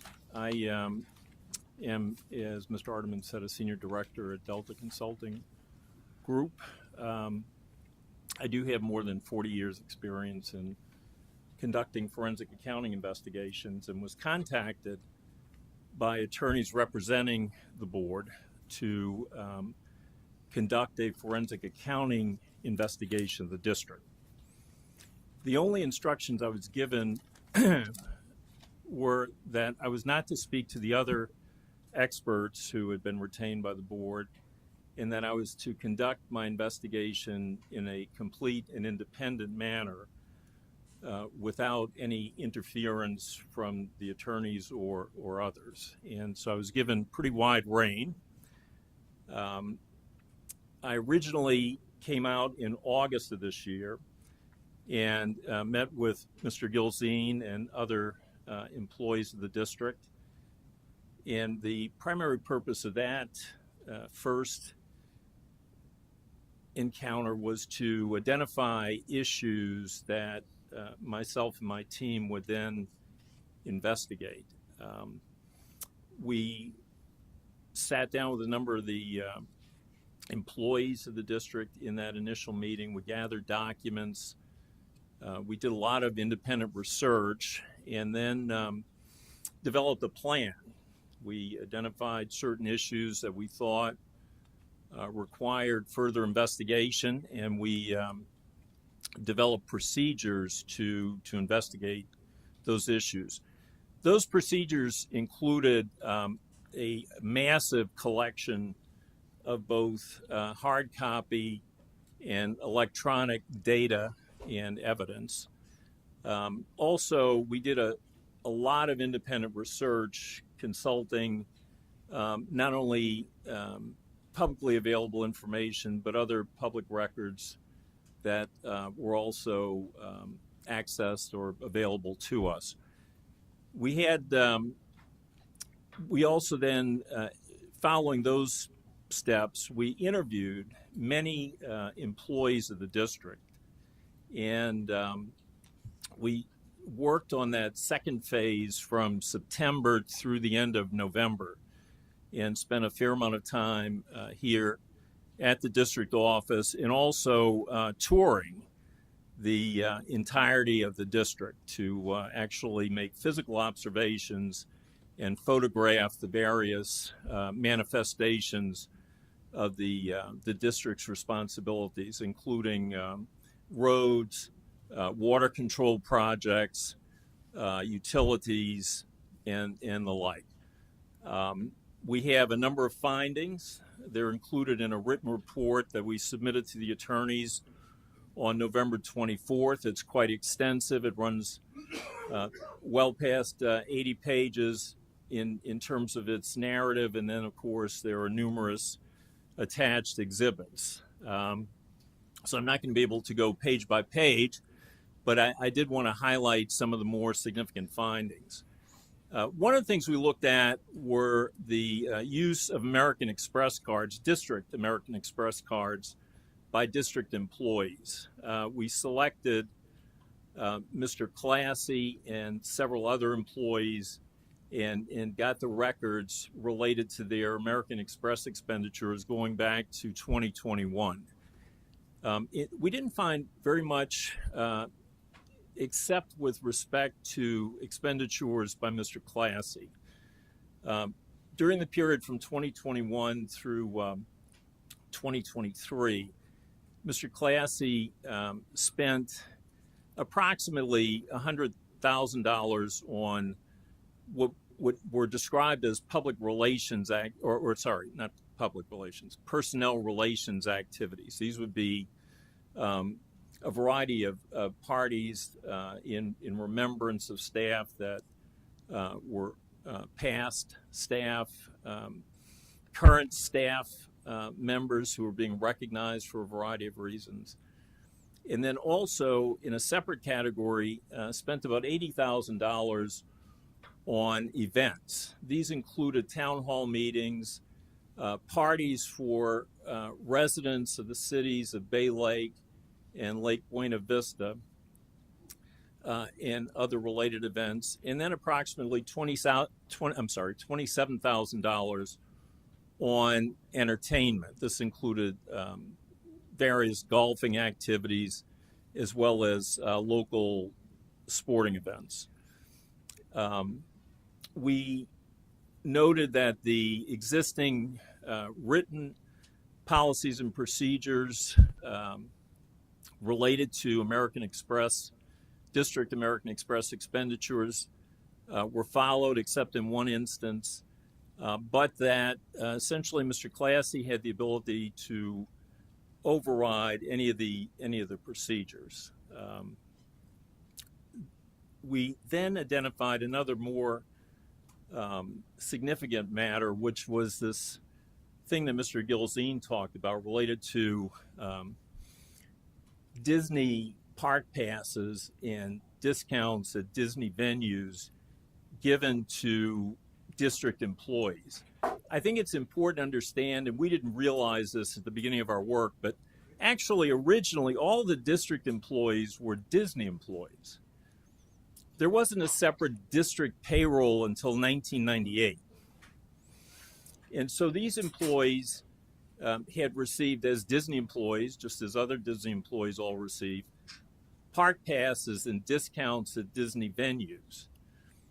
When the separate payroll was created, a process was initiated, and we were unable to find an agreement that required this or supported this practice. But what Disney would do is it would calculate all of the amounts that were given to district employees in park passes and discounts and then bill those back to the district, several $1 million a year. This is very important. And you know, again, we have no opinions about things. Our job was simply to report the facts. But the fact is that in many other situations that I've investigated, you know, people tend to function in terms of their own best interest. And so one of the problems that we noted with the park passes and the discounts was that would give the district employees a sense of being beholden to Disney. You know, that they were receiving these things from Disney and would therefore owe some loyalty to Disney. The other problem, though, is a more immediate problem, and I raised it to Mr. Gilzine's attention when I first discovered it, and that is this notion that these benefits actually represented taxable income to the employees, which was not reported to the IRS.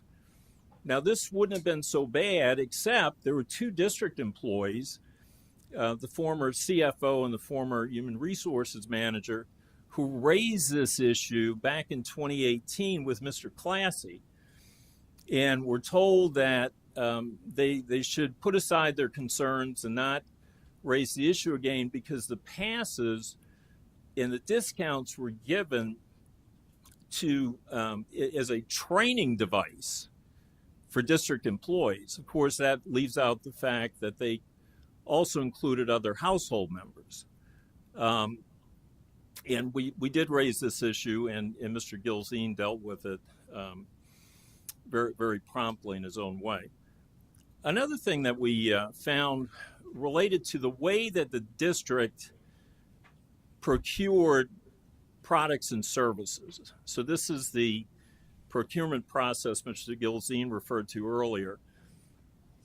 What we found was that there were very few written policies around procurement, and the ones that we discovered had some odd elements to them. For instance, with respect to items that would be in total less than $200,000, the departments essentially could make their own procurement decisions. They did not have to follow any process that included the district's procurement department.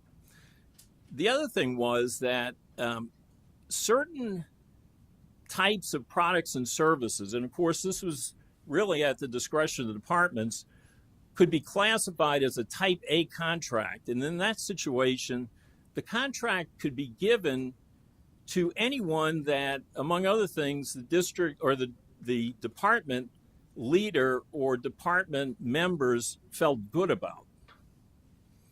That's a very strange concept in procurement. And the problem with that type of process is that it,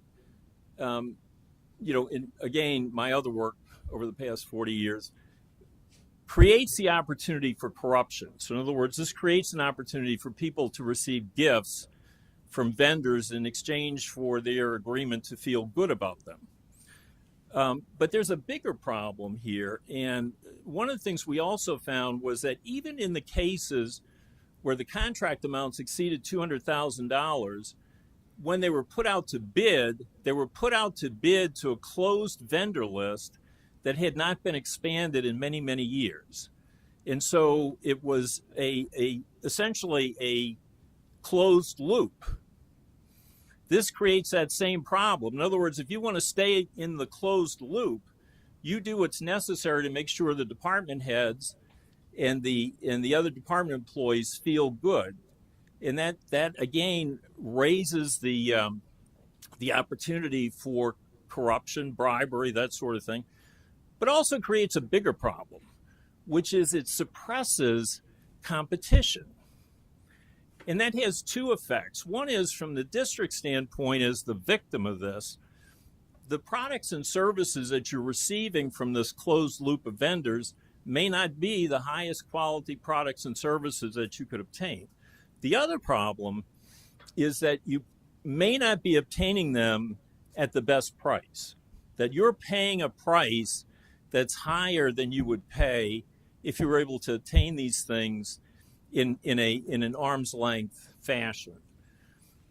Further, a closed loop like that, especially in a large geographic area, suppresses competition. So you have no ability for other businesses to be able to participate in that economic opportunity. And so they simply don't come to the district because they're not welcome. They're not in the closed loop, and so by definition they're out. They're outside looking in. And so we thought that was a pretty significant problem. Another thing that we identified related to there's a project that's called the World Drive North Extension Project. And the World Drive North Extension Project essentially is designed to address some of these traffic problems that you were talking about. But part of it, the third phase of it in any case, requires there to be a crossing of 3 holes on a Disney-owned golf course. And so in a situation like that, there are 2 ways that you can go. You can either negotiate with the landowner to obtain the right to,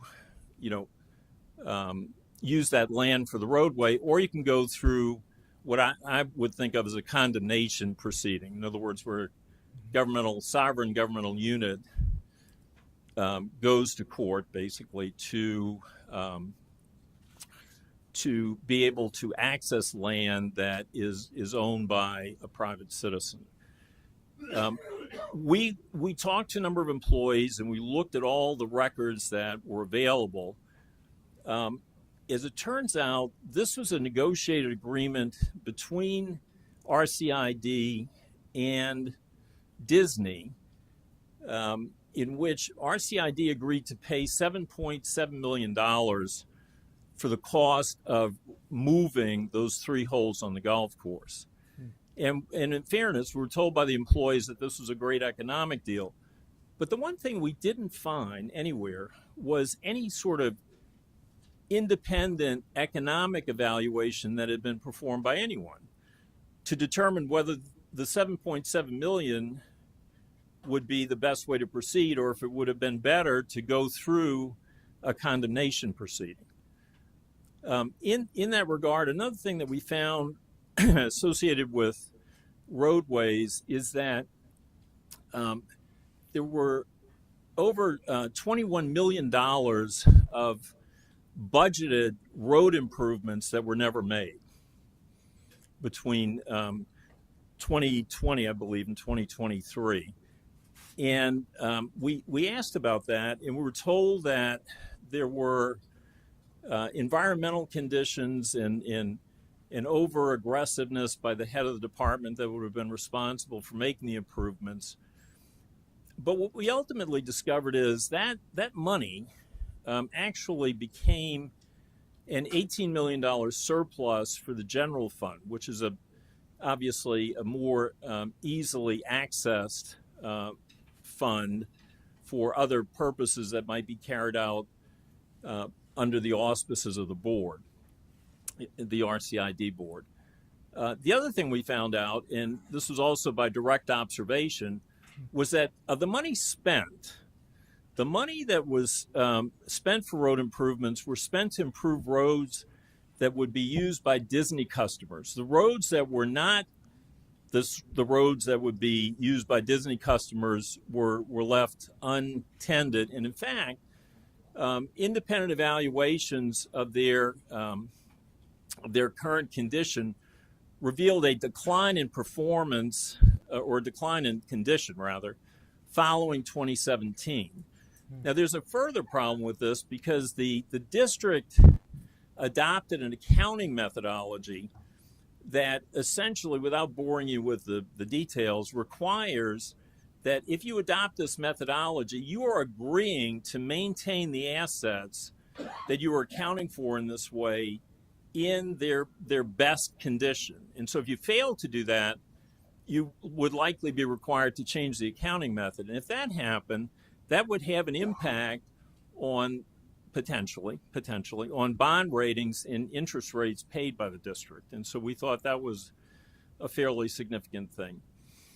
The other thing that we identified was that there was so this is a little bit of a nerdy accounting thing, but the way things work in accounting is when you're constructing an asset, in other words, before it's completed, you account for it as something called construction in progress, meaning that you don't depreciate it, and it's not viewed as an asset that is expected to produce anything until you complete it.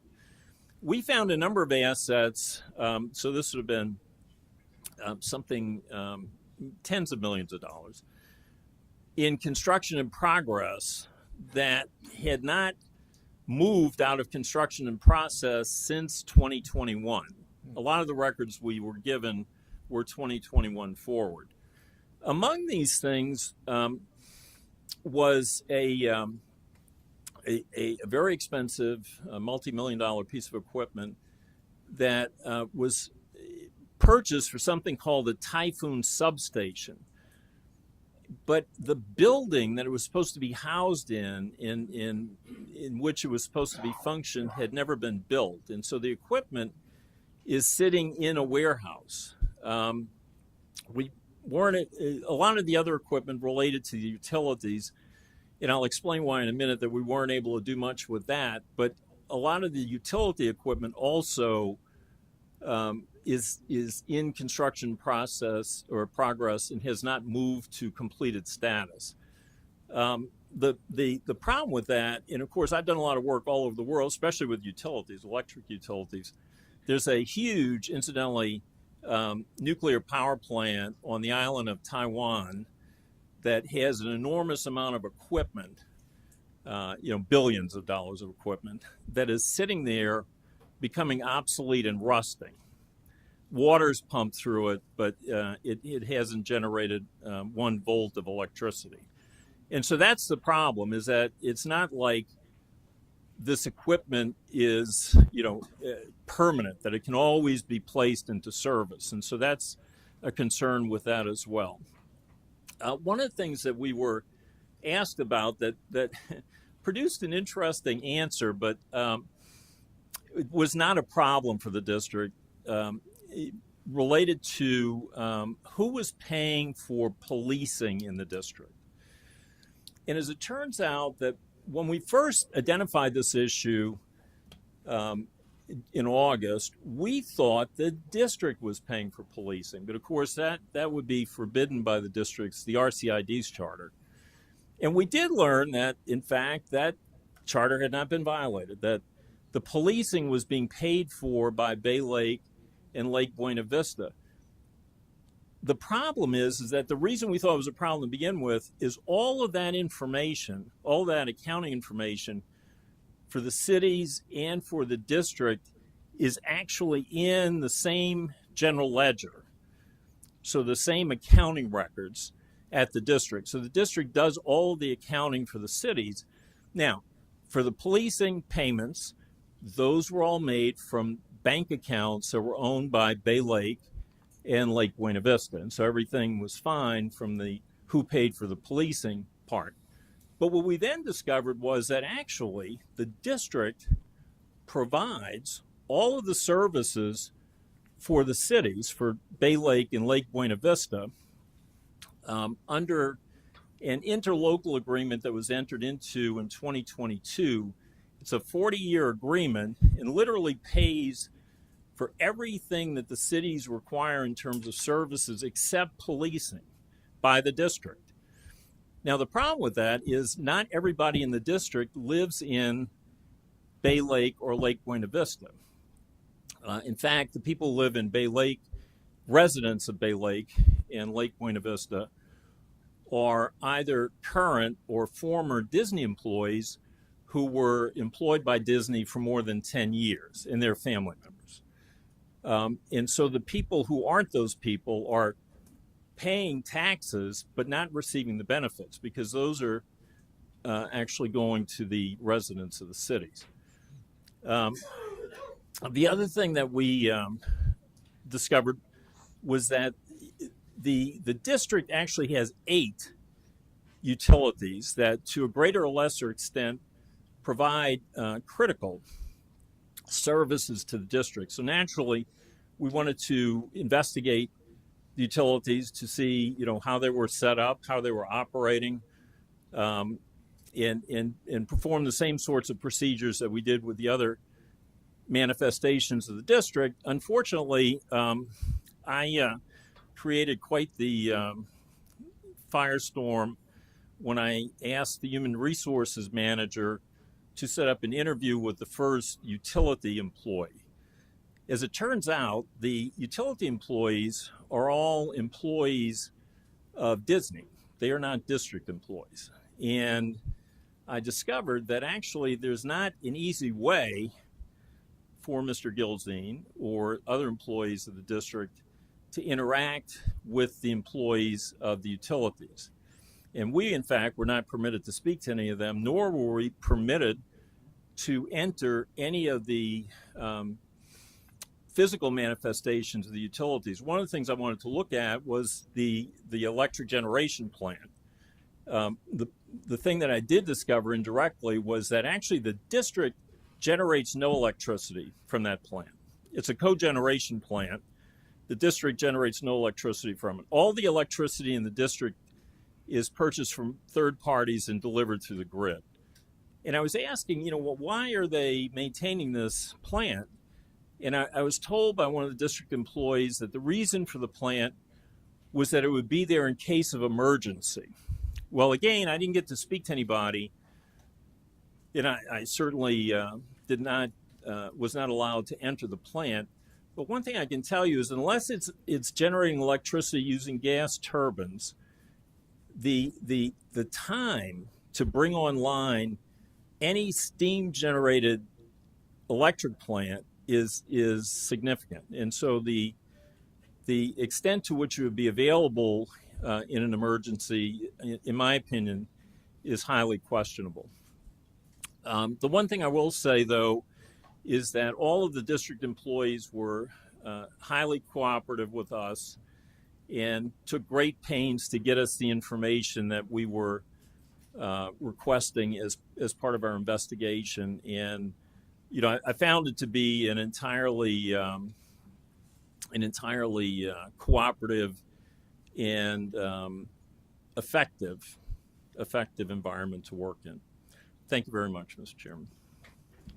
Mr. Jennings, thank you for your comments. And I think what makes most sense is let's hear from our other two experts, and then we'll ask questions at the end. The only thing I want to make clear, Mr. Jennings, is that the utilities that you refer to are owned by the district, correct? That's correct. The assets, the power plant I talked about, and the other assets that are the utility assets are actually owned by the district. And it's only the employees that are Disney employees. Yes, and despite the fact that the district owns those assets, Disney did not give you access to them. Is that correct? That is correct. Okay, thank you. Professor Koshin, you're up next. Thank you. I want to just confirm everyone can hear me.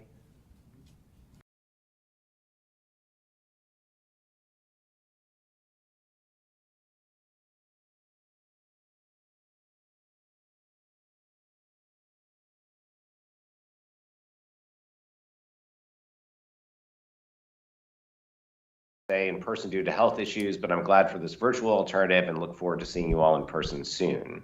I'd also like to thank Bill Jennings for the summary of his report. As Mr. Jennings mentioned, our investigations proceeded independently, yet what I think you'll see by the conclusion of my remarks and by reading my report is that they are highly complementary. Indeed, to a scholar like myself, the detailed investigative work that Mr. Jennings did, providing supporting facts for what are my theoretical predictions, and then what are the theoretical predictions that the fields of my research would provide, is extremely useful. It also helps prove the validity of the theories in a way that adds significant power to this report. So I feel that the factual findings I was able to develop, as well as the theoretical backdrop, combined with Mr. Jennings' own findings as well as those by the other experts in the district itself, are quite enlightening.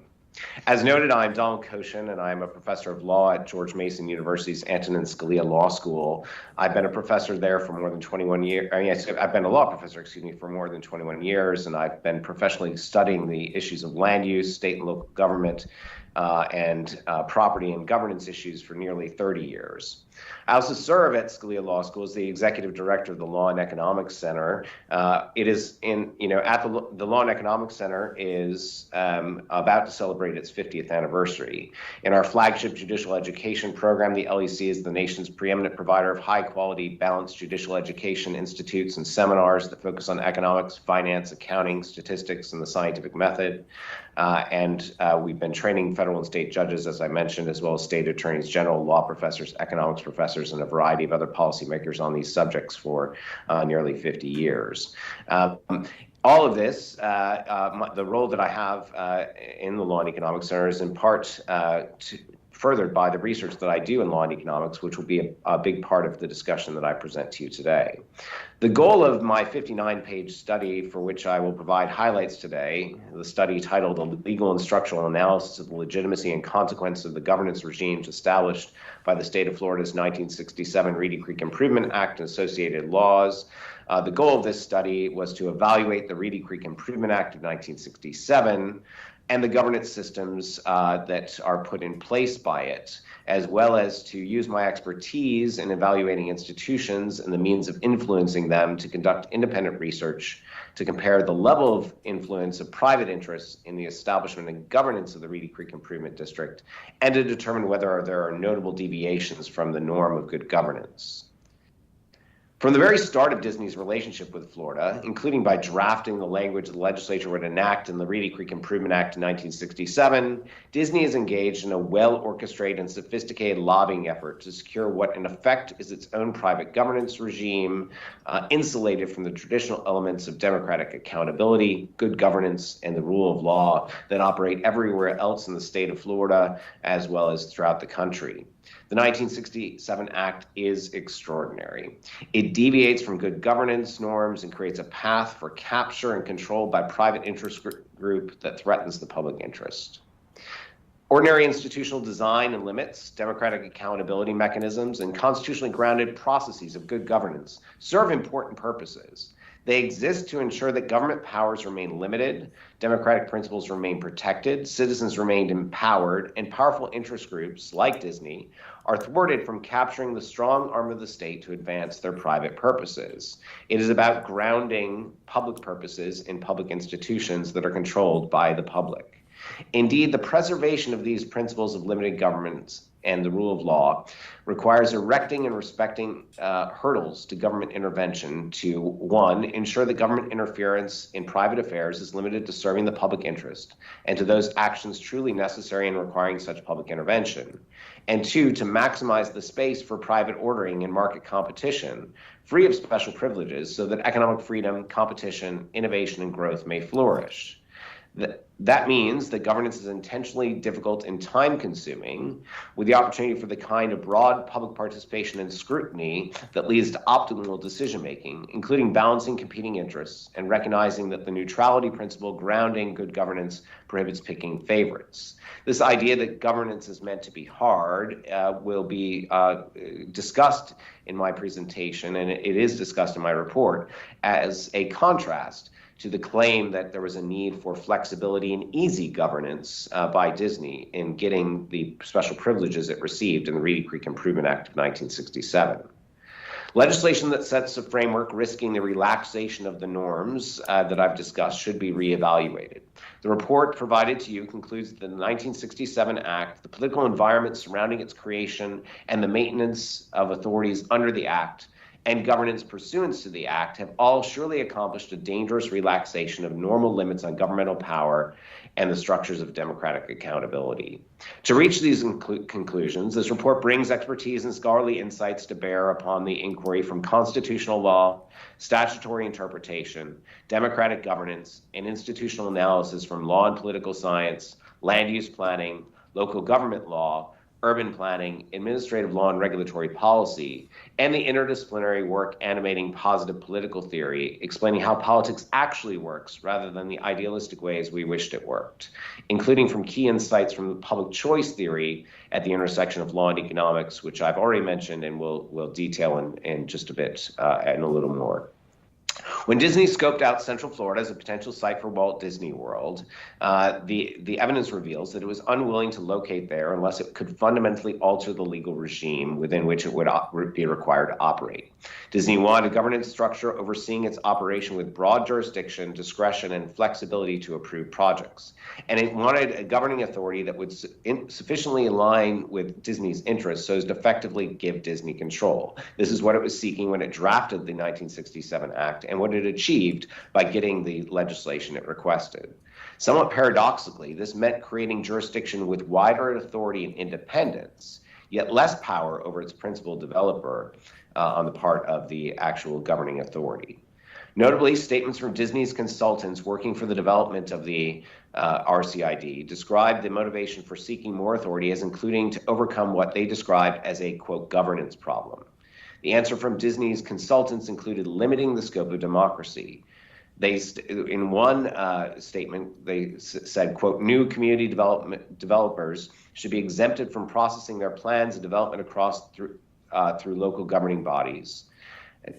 It was all a part of this concept that they were selling in getting the Reedy Creek Improvement Act, in which they claimed to the authorities that were from which they were seeking the act that they needed to constantly be in, quote, a state of becoming, and that the only way you could constantly be in this evolutionary state of becoming would be, quote, to be freed from the impediments to change. And this is Disney's actual language. They considered impediments to change to include things that were, quote, rigid building codes, traditional property rights, and elected political officials. So again, they were seeking to be unconstrained, and this was the goal from the outset in the 1960s. The ask, therefore, was for the near absence of anticipated traditional government control by creating a government district that Disney effectively controlled.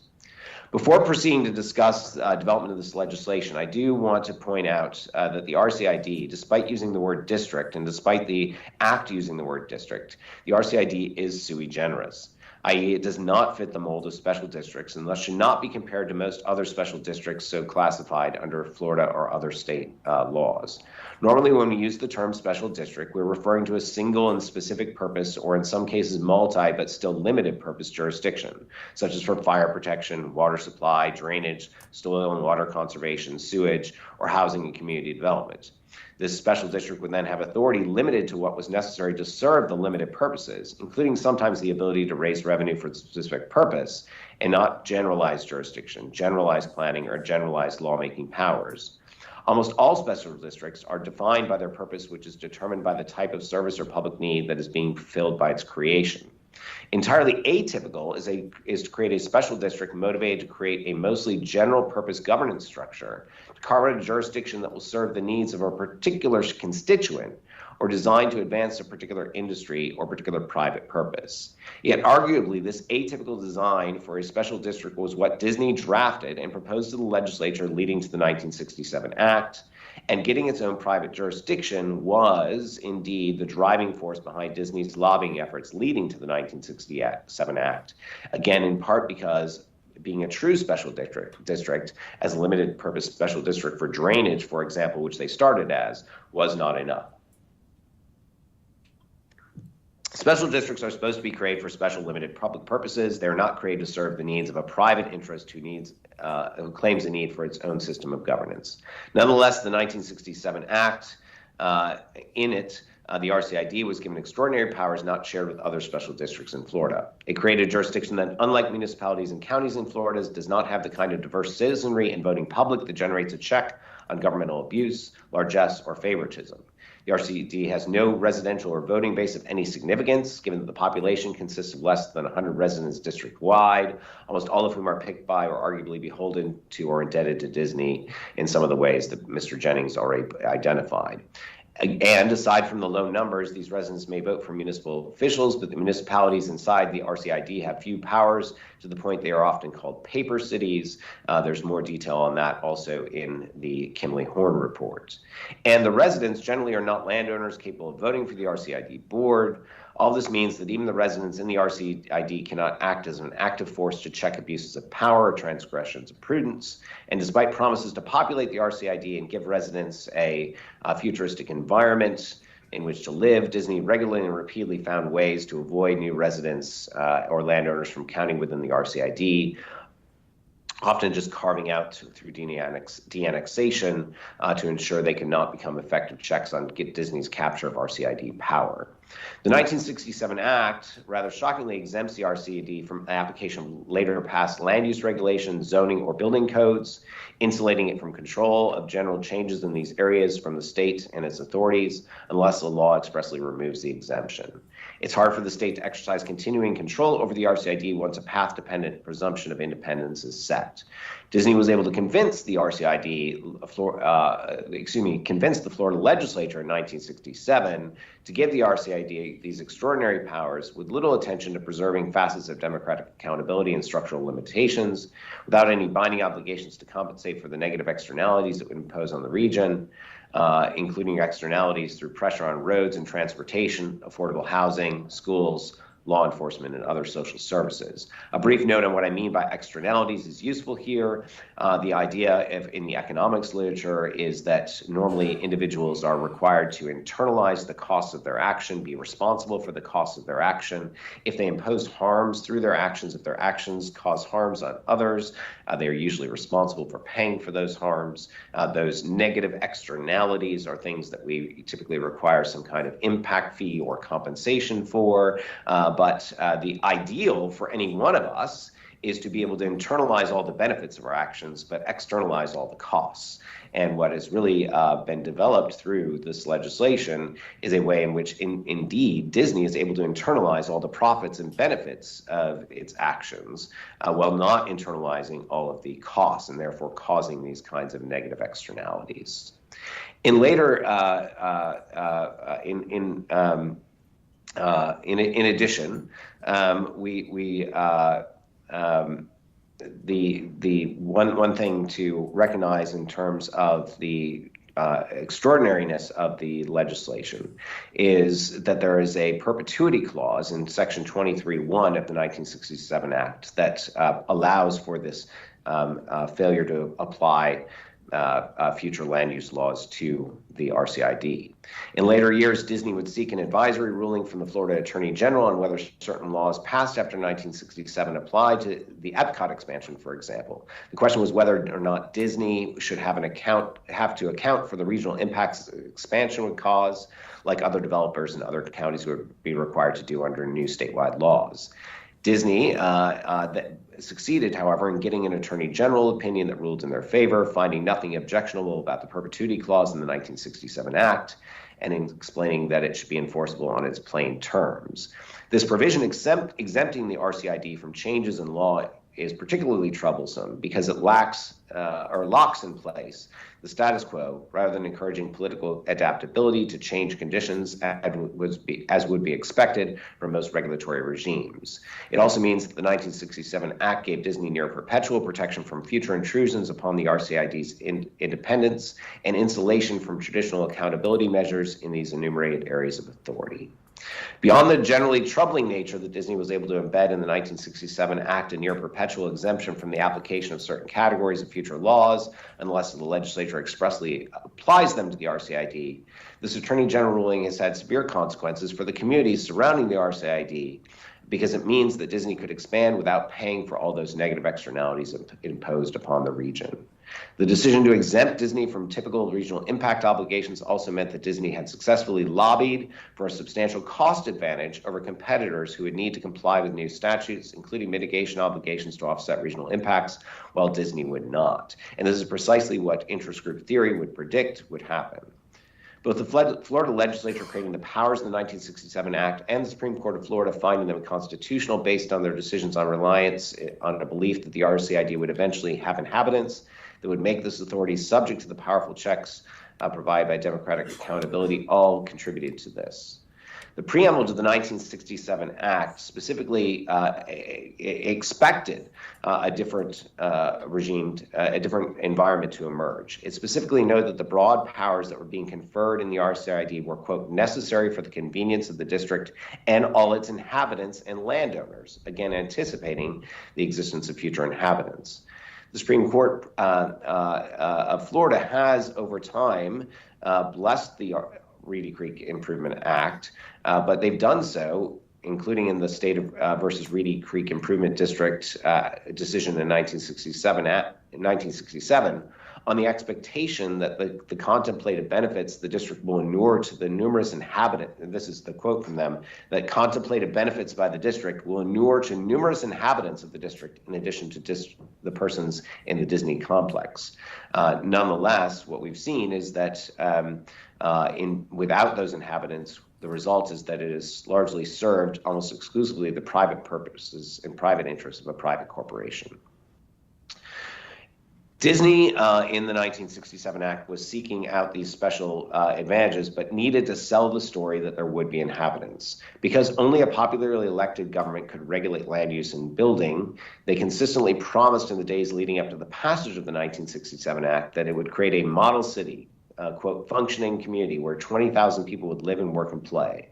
The record reveals that Disney never intended, however, to follow through on this promise because it indeed had a disdain for voters. From the earliest days of strategic planning for Disney World, Walt Disney, on several occasions and in several points of documented evidence, sought to avoid being controlled by voters. To get the 1967 Act passed, however, they needed to say they would create a normal city. But once the 1967 Act was passed, pretense slowly disappeared.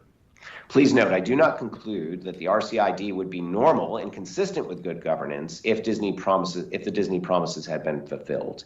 It would not.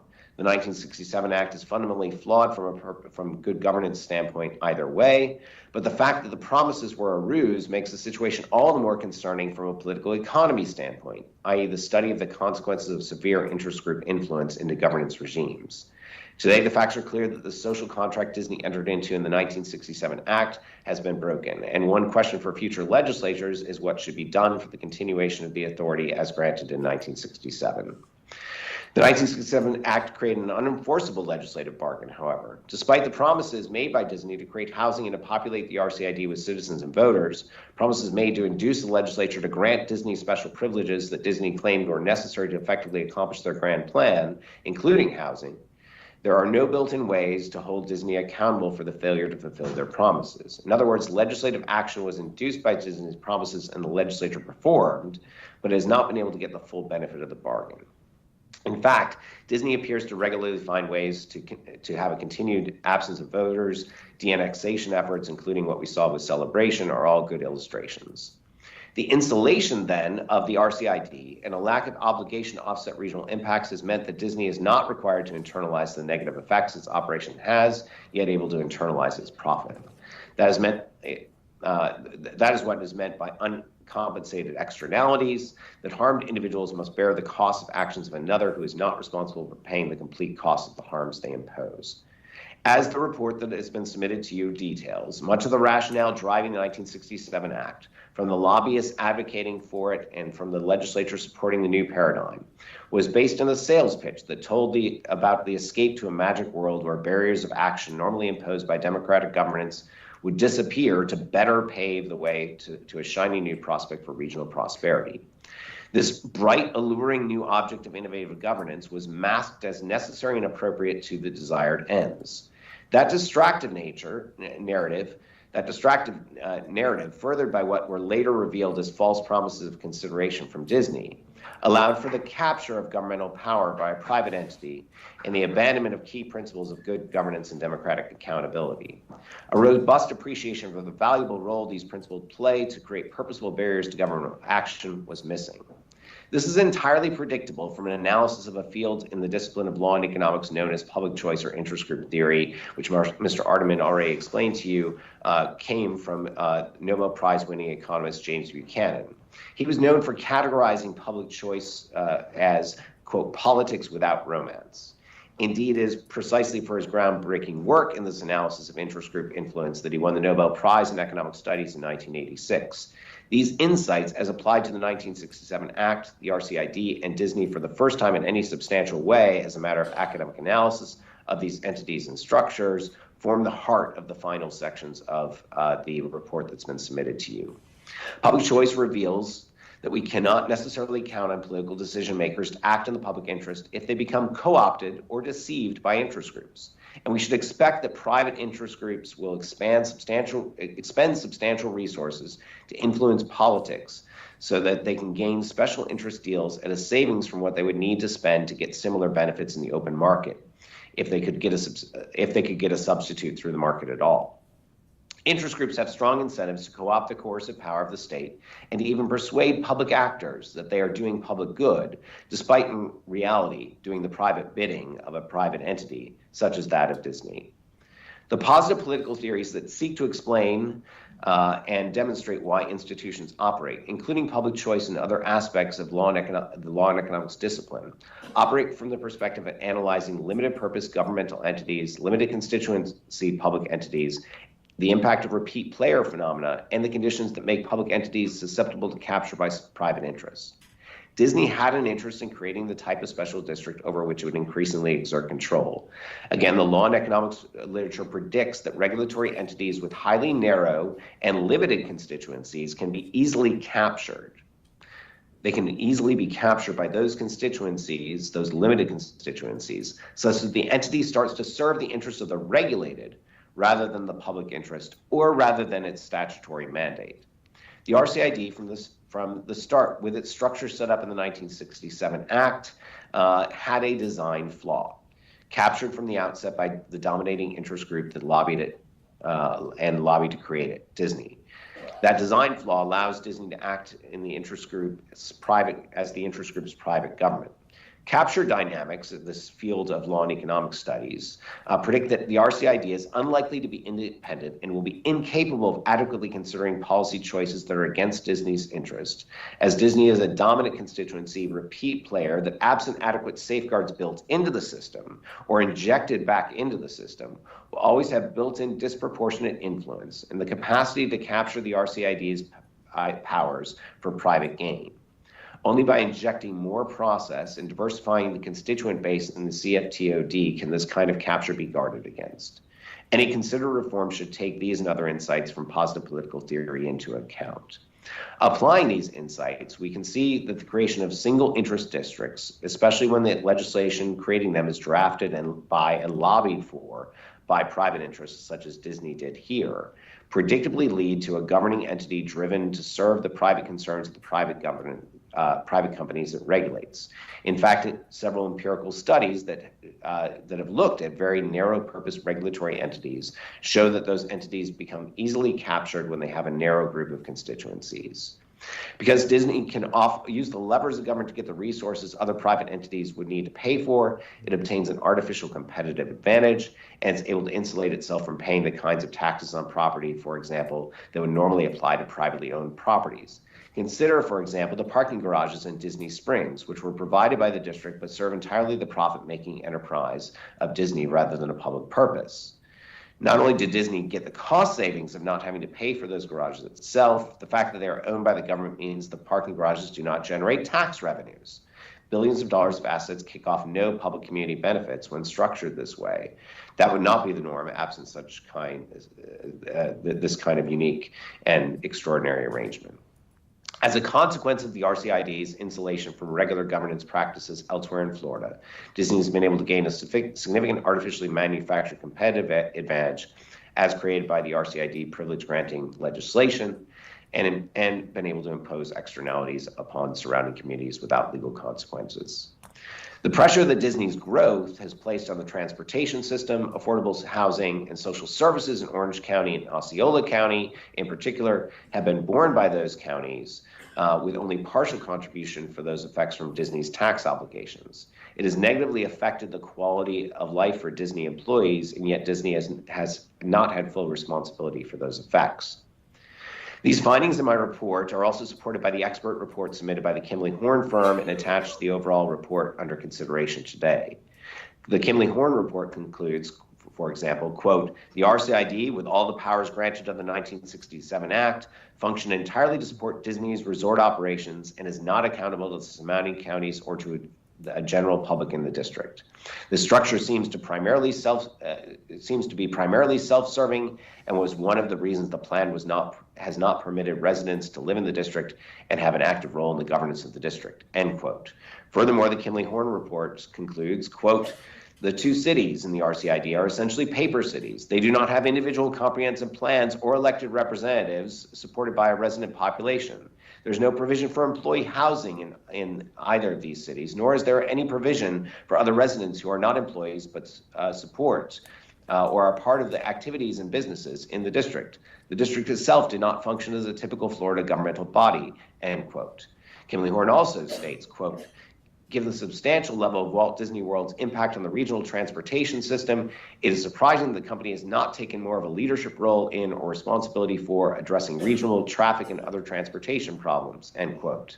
And finally, Kimberly Horn concludes, quote, normally planning within Florida, including the development of comprehensive plans, land development regulations, and actions related to particular development proposals requiring official action, is mediated by a public accountability system consisting of elected officials and legally required public involvement.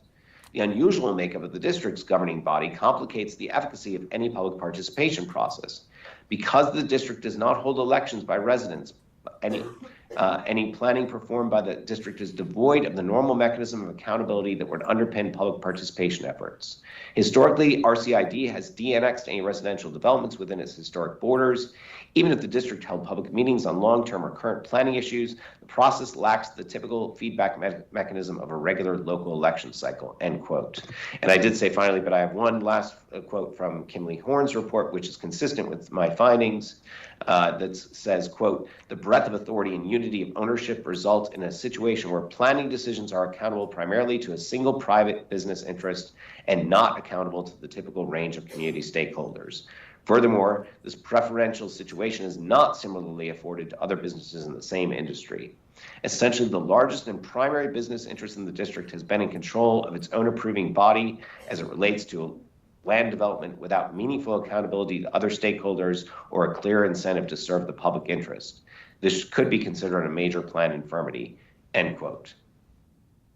A democracy deficit exists whenever a powerful special interest drafts the legislation that ultimately defines how that private entity will be regulated, as Disney did with the 1967 Act, with little to no resistance in getting their preferred package passed by the legislature. While Disney accepted certain limits on its authority after some objections from Orange County, there were otherwise few changes from what Disney proposed and what the Florida legislature swiftly passed. Indeed, despite the dramatic power shift at issue in the legislation, it was swept up in popular appeal, the consequence of a successful lobbying campaign. There are a variety of other reasons why Disney was able to accomplish this that are described in the report, and how Disney was able to sustain its level of power and influence over time is also in that report. The other thing that is described there is the importance of the ways in which process-driven protections for good governance all serve important purposes. Finally, it's important to point out this idea of masking, which is another way in which this kind of lobbying becomes very successful. Part of the reason why Disney's influence has been sustained, why the belief that Disney is vital to the community has become so embedded, and why the use of the governmental resources to benefit Disney has been so deeply accepted as legitimate, stems from its highly successful masking that it has covered the blemishes of the 1967 Act and hidden the wealth transferring nature of Disney's influence. Disney clearly deployed several masks in its public relations campaign, posturing the 1967 Act, RCID powers, and Disney privileges as in the public interest. Many of these masks hid the private benefits it receives from the public entities over which it exerts substantial influence and control. Those masks are all detailed in the report, and I'd be happy to answer questions about them. In addition to masking, there are other ways, means of coloring the perspectives of potential critics, decreasing the likelihood that they might mobilize in opposition, and there are other tactics for motivating others to become allies. Several mechanisms have been deployed by Disney to make it harder for members of the RCID and the community to appreciate the dangers of Disney's vast influence over irregular governing processes or to generate biases in Disney's favor. Disney has a constant incentive to manufacture alignment of interest between it and the political decision makers in and around the RCID in Florida generally. That's what we would expect of an interest group, and that's what we see the facts demonstrating as evidence of the theory. And Disney has a constant incentive to influence the public narrative in its favor. Disney's planned the demographics and conditions of residency to make the existing, quote, voters, unquote, in the RCID and the employees of the RCID purposely aligned with Disney rather than truly independent voters. These and other measures create a natural constituency for Disney. They make individuals feel indebted to Disney, and Disney officials make conscious efforts to make people, including RCID employees, feel proud to feel like their public service responsibilities are aligned with acting as agents of Disney. Each of those consequences of Disney's influence efforts are threats to independent decision-making grounded in the public interest. There's a concerning level of influence and control in the structure and culture of governance, making these circumstances worthy of further scrutiny and reform by the CFTOD board or the Florida legislature. This report also adds insights on the idea from the Law and Economics literature on single interest entities. But I'll conclude by pointing out that in light of the insights of this report combined with that provided by other parts of this overall audit, government actors should recognize that they have an obligation to correct flaws in governance regimes. Here are the governance problems and the inherent flaws creating high susceptibility to interest group influence in the 1967 Act and the RCID structure demand legislative attention. The one thing that we've realized in studying these facts is that there's no real way to prevent this kind of interest group influence but for actions to be taken in the governing authorities to create barriers to that kind of influence. In a system of constitutional government, legislative actors therefore have a duty to take corrective action when they become aware the public interest has been sold out to a private interest, especially when the system itself, as here, is set up to ensure that the normal accountability mechanisms are missing, such as in the 1967 Act doing that, and there are no self-correcting checks or mechanisms that will be capable of doing so. Research reveals that institutional safeguards raise the cost of decision-making in a purposeful and useful manner. They are most effective at curbing abuse and guarding against infiltration of the public system by private interest. In direct contrast, the 1967 Act attempts to instead smooth the way for interest group influence by making decision-making easier for the RCID by dismantling process checks regularly present in systems of democratic accountability, by reducing enumerated limits on power, and by eliminating space for other countervailing auxiliary measures to operate that might otherwise act as institutional or systematic checks. Thus, the legislature and the CFTOD board are in a position to evaluate how to restore and create the kinds of checks that ensure better and more accountable governance and to make it more difficult for private interest groups like Disney to capture public power. While this report has already identified substantial infirmities and factual support to test the predictions that the academic literature supports, a continuation of this evaluative process should be a major focus of future investigative efforts to develop an even more complete record regarding RCID and Disney operations on the ground across the past 50 plus years. The standards of good governance and democratic accountability can be restored in this area, but doing so will require an analysis of the infirmities in the system across those metrics. And it requires an acknowledgement of the duty to take corrective actions to infuse the system with these features and to excise from the system the undue private influence that is propped up by the 1967 Act, by the RCID structure set forth in that Act, and by the failure to expose and publicly acknowledge the infirmities brought by private interest dominance that has occurred for too many years.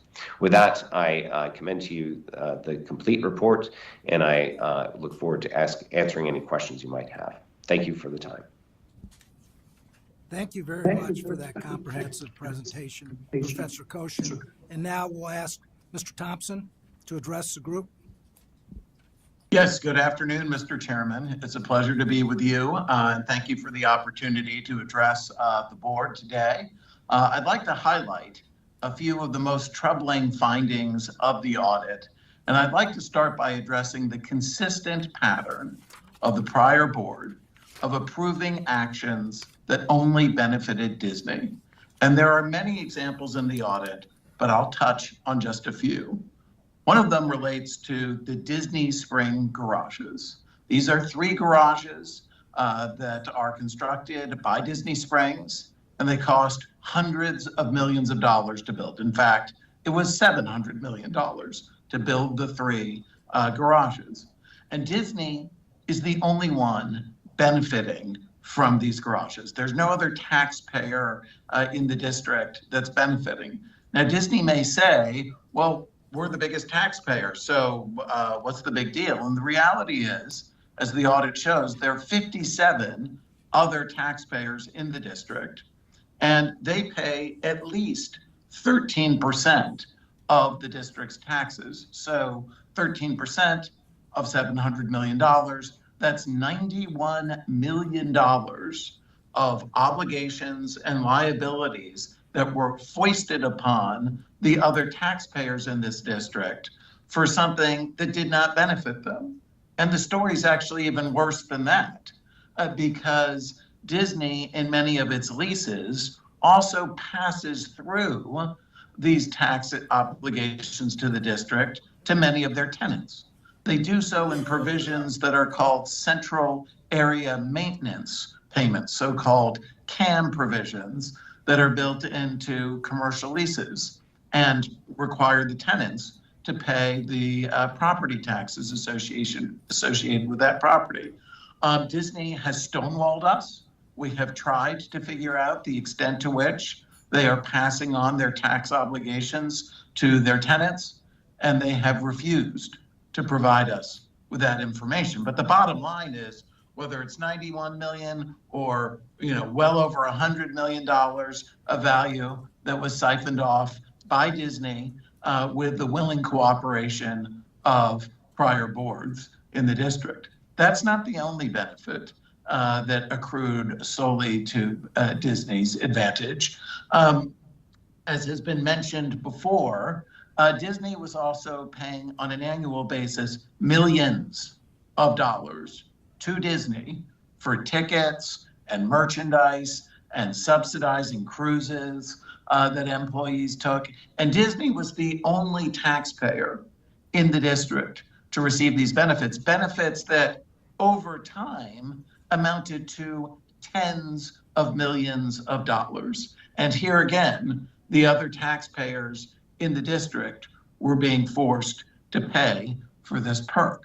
It was also pernicious, those passes, because they created, in so-called discounts, the illusion that Disney was doing something to benefit the employees. But the passes were paid for not by Disney, but by the taxpayers in the district.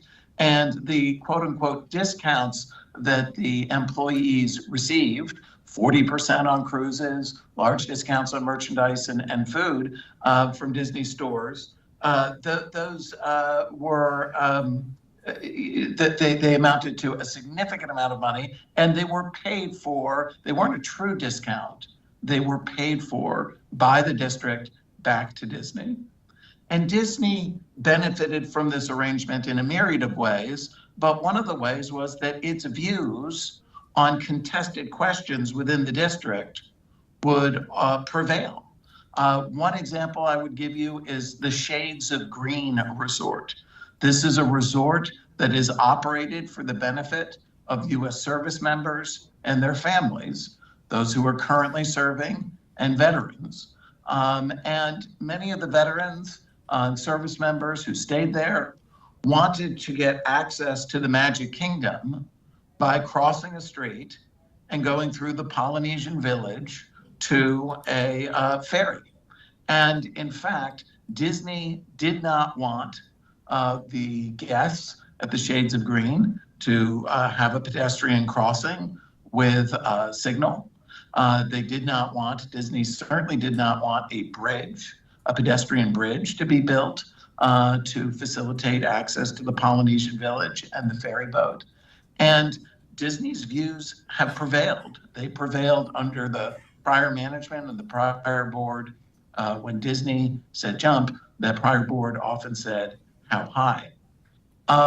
Another troubling aspect of the audit that we've heard a little bit about, but is the vendor preferences and the fact that it was a walled garden and that it was a short list of authorized contractors.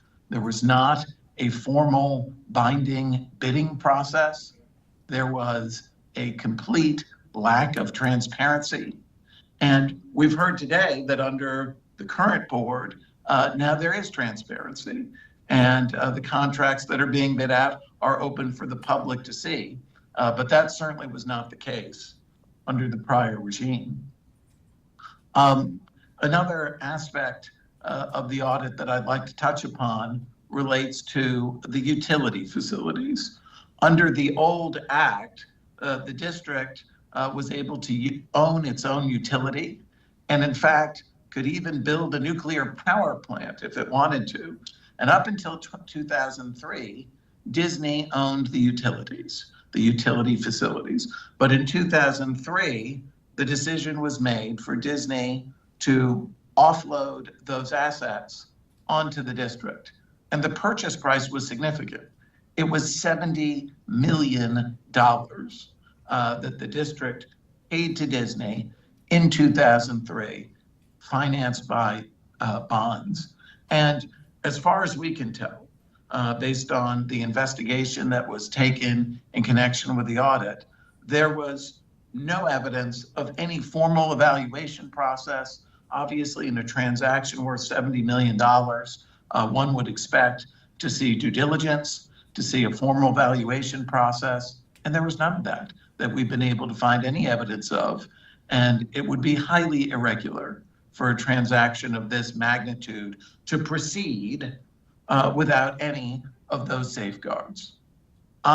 Disney also was able to engage in an extraordinary degree of regulatory capture over the prior board. As you may know, to be a board member under the prior regime, the board members had to own land.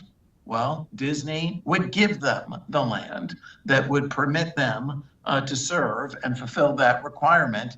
And Disney would give it to them for the period of time while they were board members.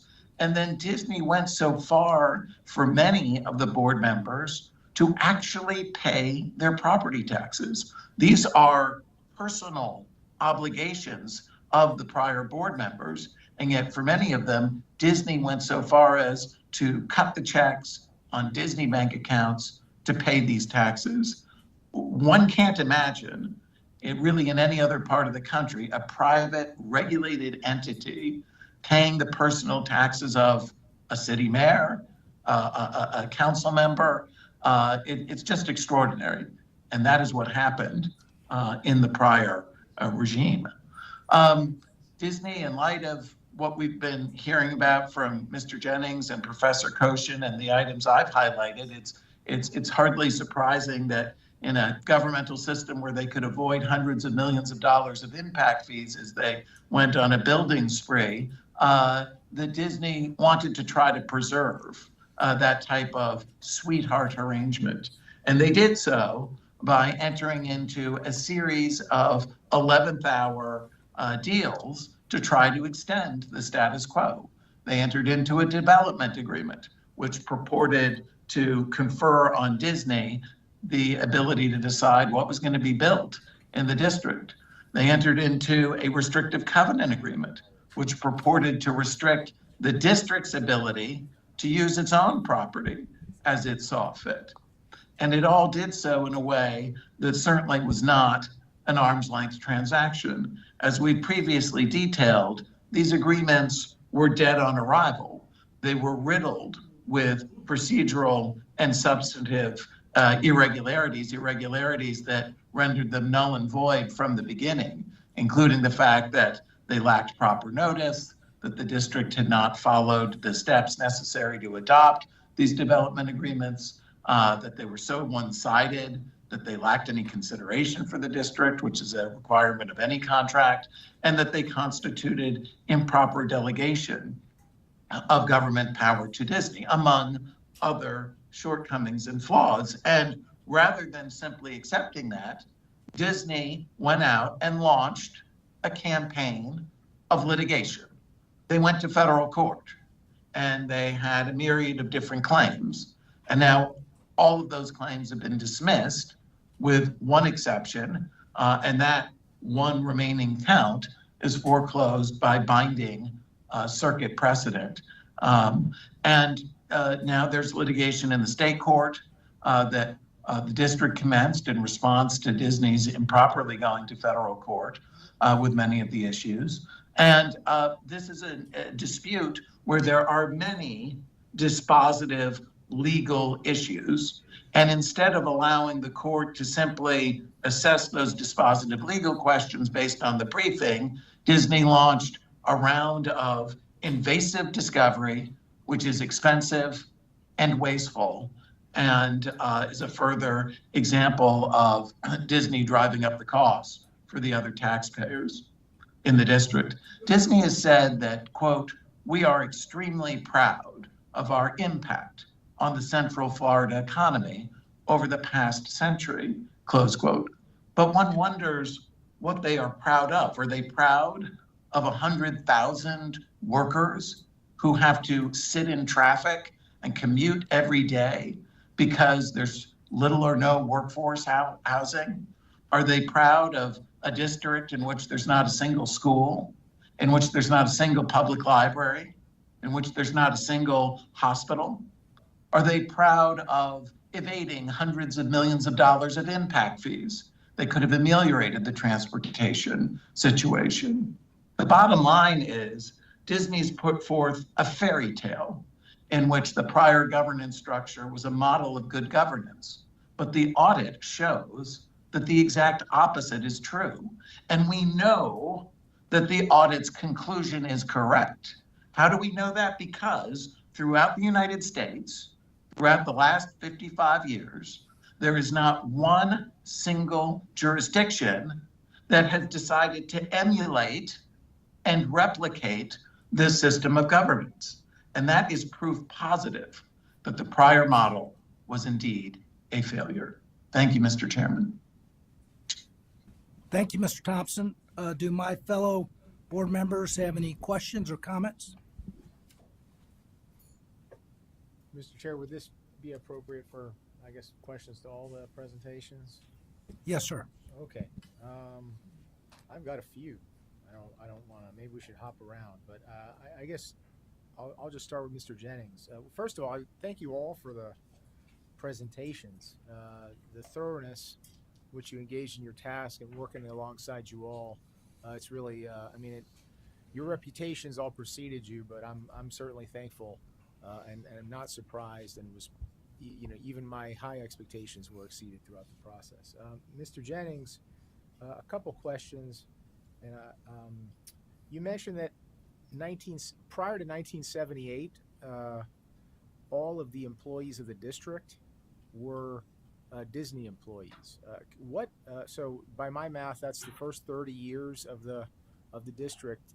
All of its employees were on the Disney books. So what? First of all, is that right? And what changed? Can we tell what changed in? I'm sorry, was it 1998? 1998. Thank you. What changed in 1998?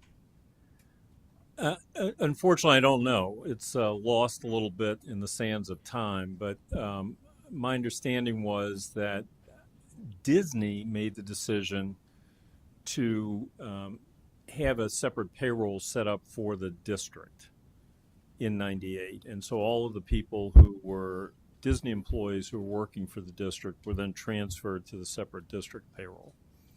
But I don't know the reason for that. Okay.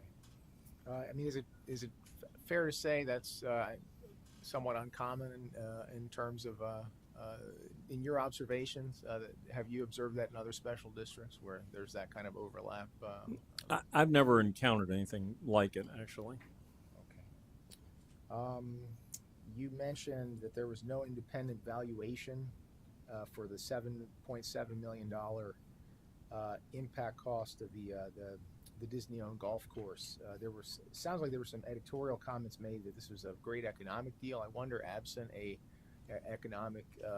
independent economic valuation, on what basis do we have for that observation, or do we have any? No basis that we could find. Okay.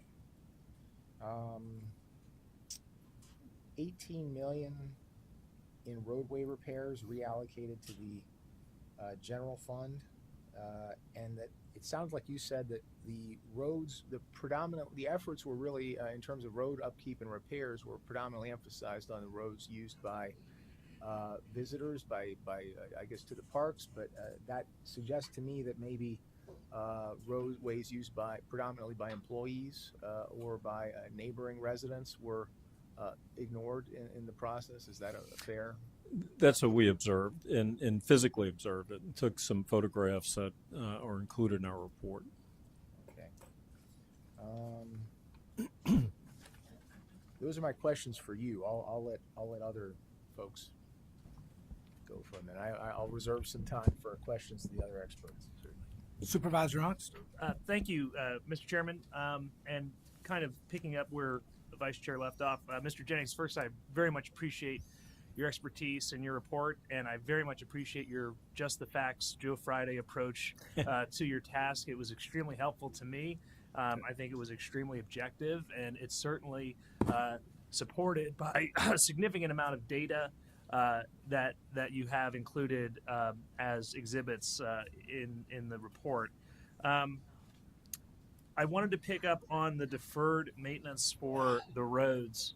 That is a narrative that we've heard, and so I want to dig into that a little bit. Everyone, of course, is entitled to their own opinions, but they're not entitled to their own facts. And one of the things that people are saying about this board is that we have deferred road maintenance out of some nefarious motivation to somehow hurt the district. And nothing could be further from the truth. I can tell you that this board takes public safety extremely seriously. It was one of the top, if not the top priority, and you can see that through the fire department staffing, you can see that through the new vehicles, you can see that through the FDOT, DOT, railway safeguards that we've installed that were cut out of old budgets. But I want to just dig into this because I was shocked to find out that this deferred road maintenance problem is something that we inherited that was intentionally done by the prior board. Is that accurate? That's what we found. Could you explain that just a little bit more detail? So instead of us creating a problem, we have inherited a problem that we are now digging a hole out of a hole, and the problem has been compounded by the fact that you have supply chain issues and you have labor issues that make it more difficult for us to now catch up on the road maintenance. Is everything that I said, do you agree with that? And can you expound on that a little bit? Yeah, that's correct. The problem actually dates to 2018, and unfortunately, I don't know what precipitated the decision in 2018 to, it appears to us, to intentionally divert money from road projects to the general fund to create this sort of surplus in the general fund. But that process started in 2018. And in fairness, we were told by employees a variety of things that, there were weather issues, the person who was the head of the department responsible for the road maintenance was over aggressive in making budget requests, supply chain issues, etc. Once again, we saw no evidence of any of that. And the fact of the matter is, when you say someone's overly aggressive, what I hear from my many years of experience is that the road maintenance requirements that were put forth as part of the budget were necessary. If that's true, the person who was responsible for executing those budgets was simply unable to complete the work. But that should have been detected in 2019 and corrected then. And it was not. It was allowed to persist. And you can see it if you look in our report. We actually have the empirical analyses of the road conditions, and you'll notice that they deteriorate after 2017. So starting into this 2018 period. And remember, the supply chain issues that they're referring to have to do with the pandemic. That was a late 2019, early 2020 phenomenon. It would not have affected 2018 or 2019. And so, we just simply didn't see any evidence of a series of underlying natural causes for the deficiencies in road maintenance. And on the other hand, it does appear that there was an intent to create this surplus in the general fund, although we don't know the reason for that. I have one question I want to ask of all three of our experts. So I'll ask Mr. Jennings first, and then Professor Koshin and Attorney Thompson can think about it when it's their turn to answer questions. I think that you've used the word anti-competitive when you discuss the procurement, the closed loop that you discussed, and that to me also means anti-innovation in terms of a government, because this is a government, and so a government naturally innovates and evolves as new best practices arise. For example, affordable housing, public transportation. This government didn't do that. The RCID didn't do that because it wasn't incentivized to do that by the people at the top, of course, and the board and by the special purpose of serving only one corporation's interests. So my question to you is, this new act has been described by someone as anti-business. And I wanted to get your reaction to someone claiming that the new structure is anti-business and somehow the old structure was not anti-business. Well, I don't know what they mean by anti-business. I would say that the empirical evidence that we collected suggests that the prior structure was certainly anti-competitive, meaning there were significant barriers to new businesses being able to operate in the district. What's changed about that, and of course we've interviewed a number of employees who are directly involved in this process, is a concerted effort to increase the number of vendors who are able to bid to provide products and services to the district. My own definition of business would be that's pro-business when you're inviting new people to participate in the economic opportunity in the district. Thanks, sir. That's all I have, Mr. Chairman. Any other comments, questions from my fellow board members? Yes. Several of you, I think certainly Mr. Koshin and Mr. Thompson have mentioned the issue with regards to regional transportation and the lack of contribution coming from Disney that could have come had the structure of governance been different. I'm wondering if you might be able to elaborate on that a little bit, because here in the district, if you're in the district, the roads are typically fantastic, traffic is easy, it's beautiful. The moment you get off, you get onto 192 or you get on one of the other surrounding roads, it might take an hour and a half to go a mile and a half. It's an interesting thought, more than interesting, disappointing, that perhaps far more funds could have been invested and far more thought could have been invested if the governance had been different here.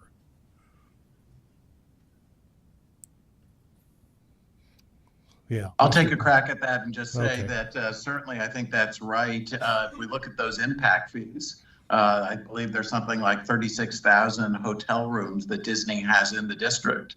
If those were located in Orange County or Osceola County or pretty much anywhere else, there's an acknowledgement that when you build hotel rooms, then you create traffic. And that has to be taken into account. And that's what the impact fees are for. And Disney has been able to weasel out of over 130 million of transportation impact fees alone. And there are other impact fees for the fire department, police, etc. So it's not just, it's well more than $130 million. How were they able to get out of that? Regulatory capture. I mentioned the fact that Disney was paying the personal tax obligations of many of the prior board members, and giving them land too, and showering them with perks, etc. 40% discounts on Disney cruises and the like. And so when you put that all together, you've got a extreme example of regulatory capture, and the result is terrible. And I'll add that one of the issues we have here is certainly financing, and the failure to require the internalization of the costs of the actions. Another is the governance structure itself not requiring the level of coordination that otherwise might occur if there was not an insulation of governing authority inside the district for Disney. The other problem is just a physical one, and that is because Disney has made sure that the district never has any significant amount of housing, certainly no significant affordable housing for its employees. Disney has created a physical reality outside of the district, which includes a lot of stressors on those transportation systems from the vast workforce that is required to live outside the district. That too is a direct result of Disney's level of power and influence and continued insulation. Thank you. Mr. Jones? Any other That comments? was not really a subject of our investigation. I did have a couple for Professor Koshin. I didn't know we were going to take them one at a time. And Vice Chair, I don't know if you wanted to take the lead on that or. Why don't you go ahead? I've certainly got a few. Okay, thank you, sir. Just briefly, Professor Koshin, I believe in your report you brought up the Shades of Green pedestrian bridge example, and I think there's emails that are included as exhibits in the report, which were very interesting to me, because when we first got on the board, when I was first appointed, I received several emails from veterans saying that they stayed at Shades of Green, and one veteran in particular was a disabled veteran that said that it was extremely convenient for him to be able to get to the monorail and the ferries across the walkway that was being eliminated by whatever project was going on, and that he wanted us to revisit that as a board and to correct that and to provide some type of pedestrian access for our veterans from Shades of Green to the monorail and to the ferries that was essentially being removed, eliminated, taken away. It was being impossible for them to get there by those means. And I asked the old leadership about that at the time. And the answer I got was, well, there's nothing we can do. It's not within our jurisdiction. It's between the federal government and Disney. And essentially what they were saying was that the federal government had the lease for Shades of Green, and it was really between the federal government and Disney. Well, I come to find out, based on your report, that it actually was under our jurisdiction, and it was something that our planning department had essentially advocated for the pedestrian bridge, and they were eventually overruled. And so I take that as an opportunity. For me, this is much more about informing the future and the future direction and opportunities that this board has and that this district has. So I want to thank you for pointing that out.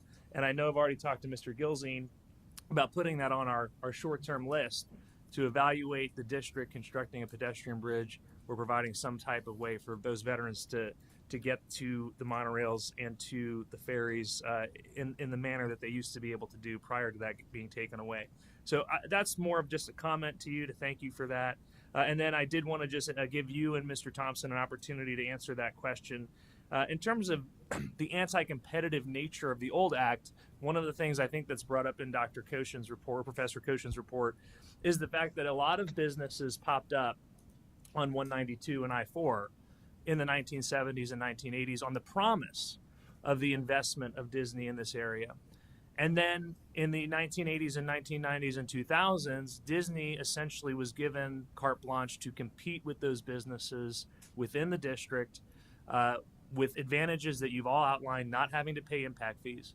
I have a client that wanted to change a 5,000 square foot retail store to a CrossFit gym, and the city wanted to charge him $21,000 in transportation impact fee for that. That is common. He had to hire a traffic engineer to do a traffic study, and then we were only able to knock it down to $17,000. And that was just to change the use from a store to a CrossFit gym. So every property owner, every developer in the state of Florida has to pay impact fees. Many jurisdictions have impact fees for parks and recreation, for schools, for fire services. So it's not just transportation. But the businesses on 192 and I-4, they had to pay all the application fees. They had to go through a true development review process with whatever local jurisdiction they had to go through. And yet, as we see in the report, A lot of those businesses went out of business as a result of the competition. So from my question to Mr. Jennings was more focused on the procurement side. I'd like to ask you guys more focused on that element of the nature of having a corporation, particularly one of the most powerful, successful corporations in the world, owning its own government and having the ability to exercise governmental functionalities. Is the new act anti-business compared to that setup? And let me know your thoughts on that. Sure, I'll start, and you are highlighting a lot of great points here.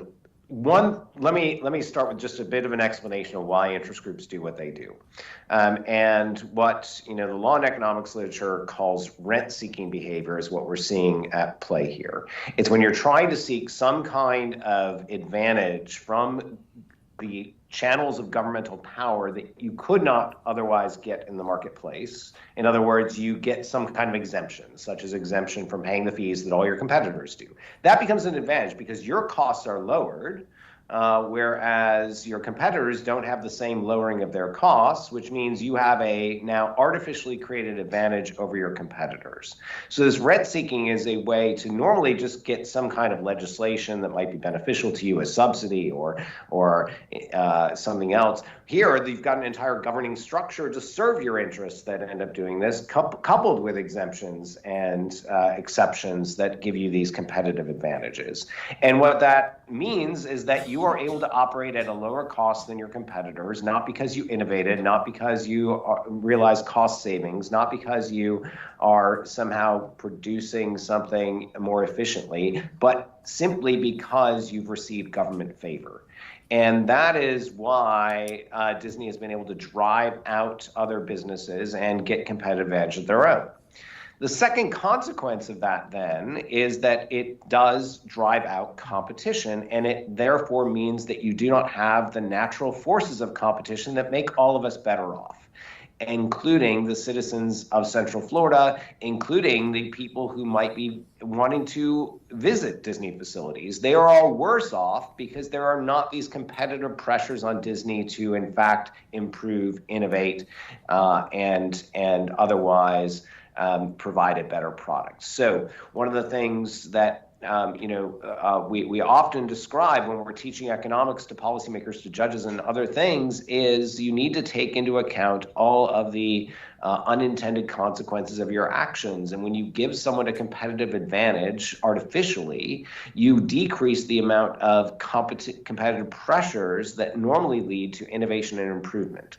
And so we should expect, not only does that mean that we don't know what kind of industry might have come into the district or surrounding areas, but for this lack of competition, this ability to suppress competition that Disney has obtained by gaining RCID favor.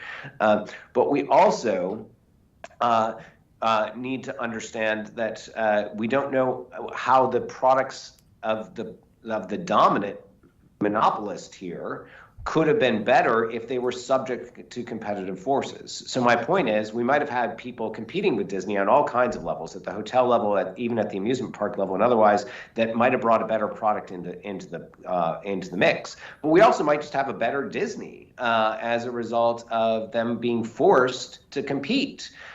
So we don't know. The consumers of Disney's products don't know that they might not be actually a much better company if they were forced to compete. So that all leads to my final answer to your major question, which is, was the Reedy Creek Improvement Act of 1967 a pro-business act? Absolutely not. Nothing that embeds a private entity with public authority like that is pro-business. Simply because it gave a business an advantage does not make it pro-business.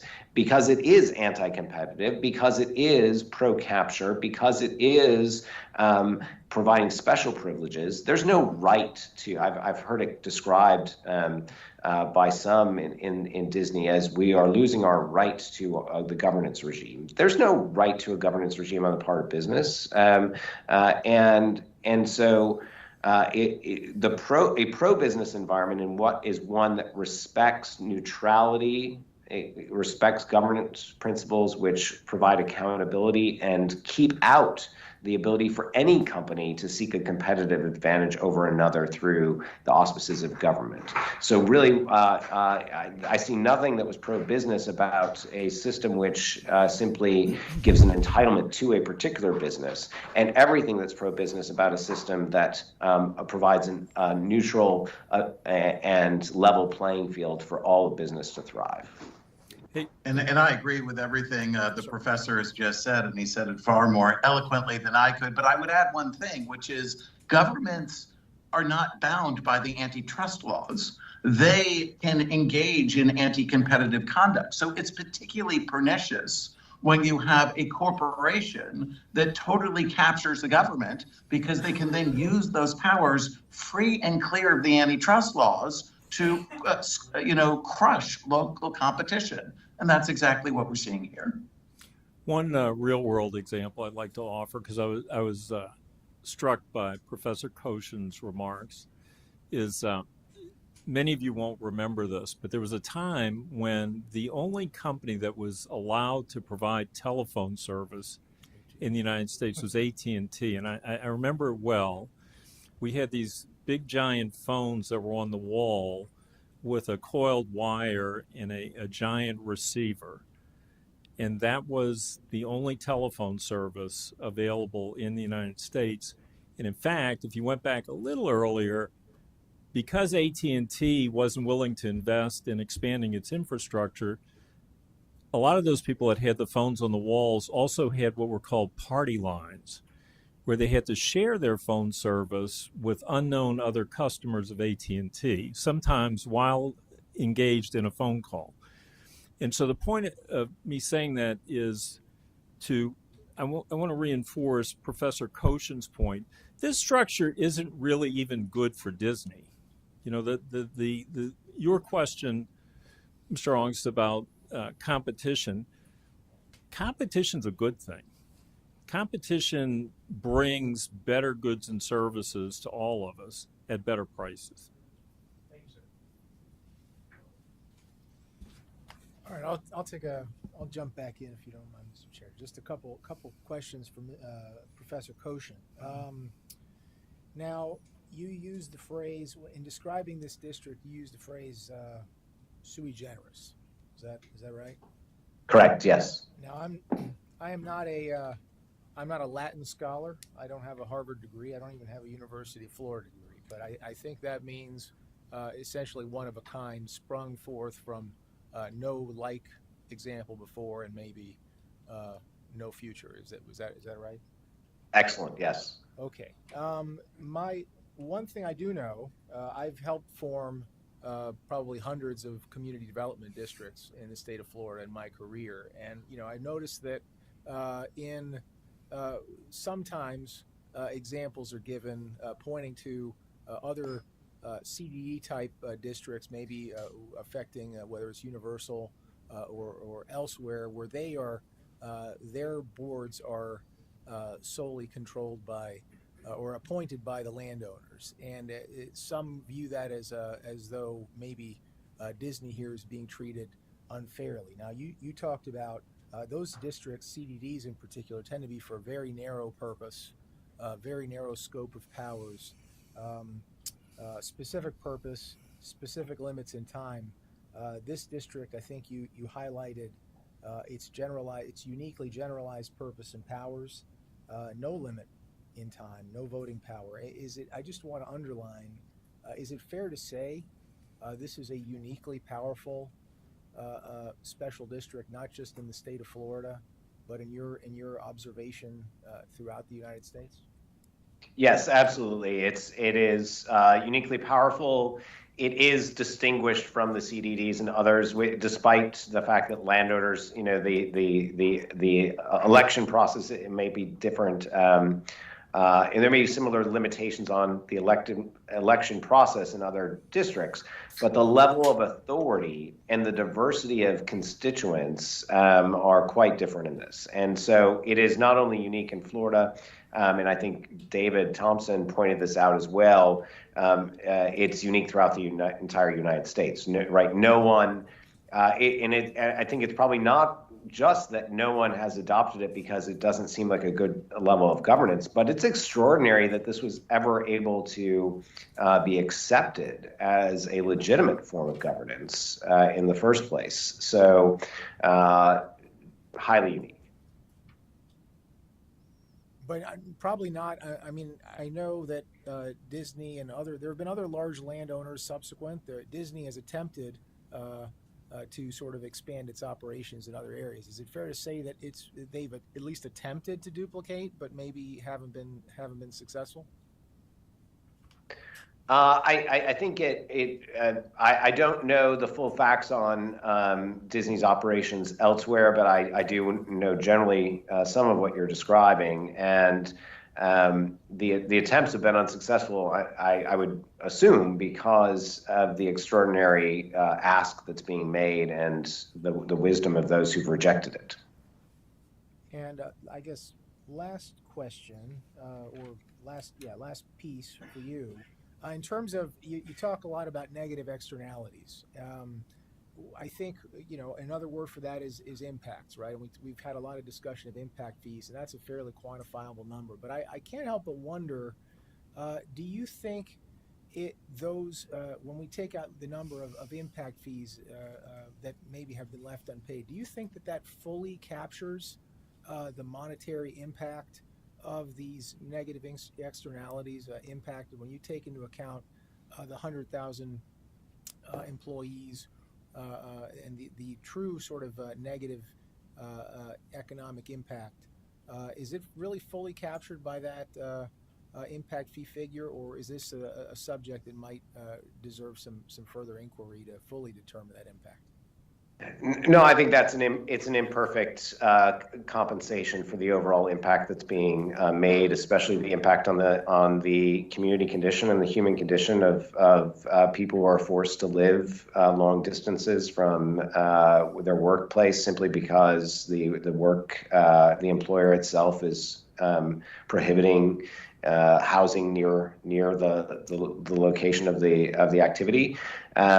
There are other impacts which just aren't calculated in the impact fee that are imposing negative harm and externalities on the community that wouldn't be captured by the impact fees. There's the impact on the absence of competition that would provide better services and more opportunities throughout the region if there were higher levels of competition. So I think further study needs to be done into the overall economic impact of the Disney operation and its imposition of those negative externalities beyond what would be compensated for by the impact fees.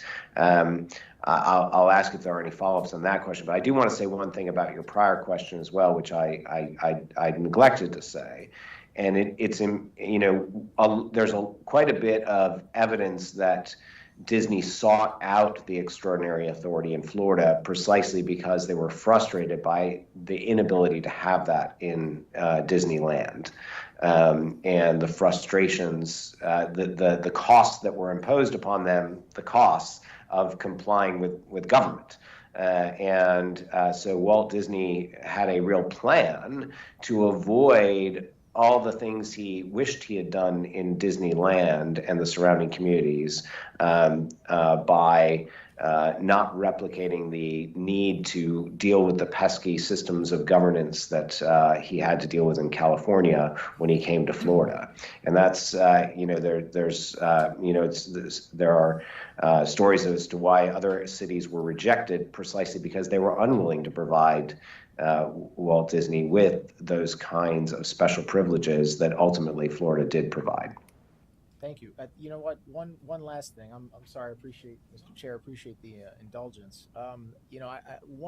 Professor Koshin, really I want to thank you for your thorough, I would say, original analysis of this district through the prism of public choice theory. But I wonder, you also in your report acknowledged sort of a debt paid to prior academics who've looked into this issue. I think he may have, I'm not sure if he's still here, Professor Fogelsong and his book, Married to the Mouse, 20 years ago. Is it fair to say that you are not the first academic to identify these flaws? That this, my sense is that these are not wholly new identifications. These have been flaws that have been identified for some time. But maybe you can expand on that. Oh yes, that's absolutely true. It is, and Dr. Fogelsong's work was extremely useful and thorough, and in his overall methodology and study was extremely valuable to not only my work but also to, I think, exposing many of these problems. And there are other academics cited in my scholarship who've also identified this over time. I try to collect some of them together and their insights into the study, and also then apply my own expertise in law and economics to show why what they were explaining fits this broader literature as well. But it sounds like what you're saying is, even though these flaws have been publicly identified, part of this sort of capture of the district is the economic benefit is it fair to say it was because it was so heavily concentrated in one, the benefit was so heavily concentrated in one entity, but maybe the negative impacts were sort of more disparate. That's part of the challenge that made reform so difficult, and maybe why we haven't seen it. Yeah, so when you have concentrated benefits on one entity like Disney, they have they are willing to invest a lot to secure and sustain their level of influence. When you have dispersed costs, it's much harder for anyone to come and challenge them. So, I'll give you just an example. If Disney gets 100 units of benefit, $100, right, worth of benefit out of a particular decision, but they're able to spread that across, say, a community which may not even have voting authority or access to any levers of power whatsoever. But putting that aside, they're able to spread a 10 cents for this one thing, and obviously there are multiples of this that Disney is getting in terms of perks, but they're able to spread that across so everyone loses at 10 cents. Well, the people who lose at 10 cents are only willing to spend up to 10 cents to save 10 cents. Disney is willing to spend up to $100 to get $100. And so who's going to win in that kind of situation? It's always going to be the more powerful interest group who has the concentrated benefit rather than those who have the dispersed costs. Now, on top of that, there's an incentive on the part of those who have this access to power to get the concentrated benefits to also decrease the level of information available to people to even know that they're being harmed or how they're being harmed. In other words, how they're being harmed, that they're being harmed because Disney has special advantages. So they have an incentive to keep that information or to prevent that information from even flowing to the people who otherwise might resist. And so there's going to be an investment in control over information flows, as well as public relations campaigns that convince everyone that what's good for Disney is good for them. And that's why we see such a sophisticated operation. And this was the level of sophistication on the part of the Disney PR department from the point of creating the district in the first place and through the legislation in 1967 all the way through today is extraordinary and has been a major contributor to the success, as well as this differential, this dynamic of the differential in benefits versus burdens. Okay, thank you. Any other questions or comments from my fellow board members? Well, I have some brief closing comments before we vote, but I just want to make two really basic observations. Disney published a report about 2 weeks ago about all of the revenues that are generated from their businesses, and I want to make something very clear. We're thankful for that. Okay, bringing in businesses that generate revenues is a wonderful thing. But as Charlie Munger, one of the wisest men ever to live, Warren Buffett's right-hand man, used to always say, is that revenues aren't free. You have to spend to generate revenues. And the way government deals with the revenues generated by big businesses is that they charge them impact fees. And impact fees are then used for the public good, like schools, roads, affordable housing, all the things that are problematic around the district.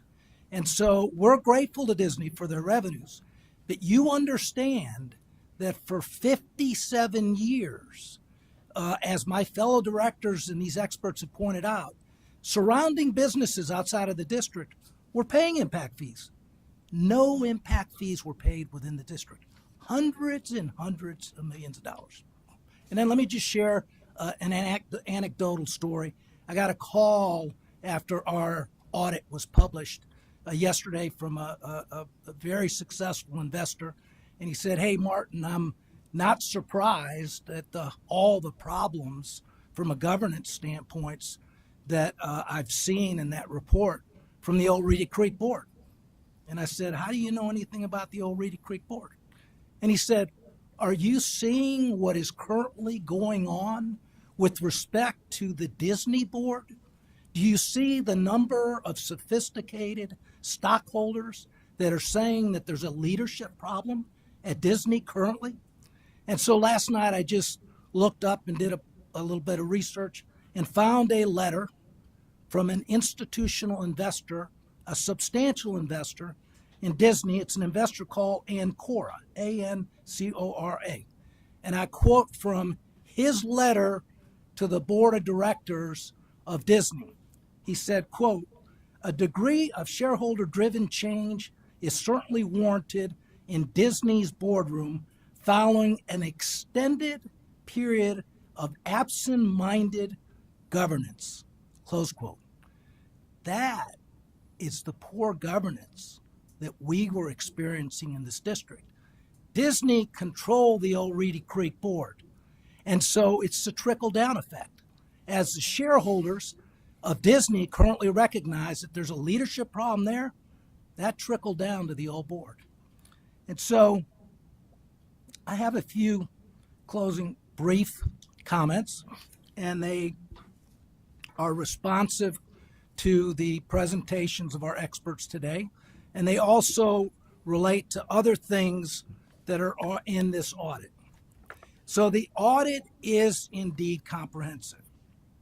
It is also illuminating and not infrequently shocking. The audit features a litany of revelations about the district and its observations. They will astonish many, but none of them should surprise Disney. The audit indicates that Disney pulled a bait and switch at the very outset. It sold the Reedy Creek Act to Florida in the mid-60s as one thing, but proceeded to do something almost entirely different, like Professor Koshin outlined. Above all, the company failed, or perhaps rather neglected, to fulfill critical promises it made to Florida.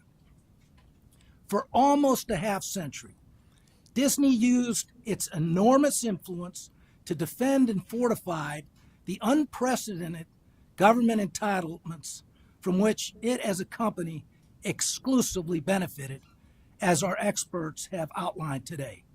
The audit documents the clever, creative, and even inappropriate tactics that were used over the decades to, yes, outmaneuver and co-opt politicians. At $82 billion in revenue a year, one of the world's biggest companies, the company clearly no longer needed the entitlements to prosper a long time ago. Disney shareholders were the winners, and the losers were, as you've heard here today, the district itself, its employees, its taxpayers, local vendors who spoke here today, citizens of Central Florida, and even the federal government. The audit indicates that Disney never delivered on its century-old promise to create housing in the district. And this has caused avoidable quality of life issues for district employees. The failure to collect impact fees by the district for so many years has exacerbated traffic and environmental problems for Central Florida, according to the report.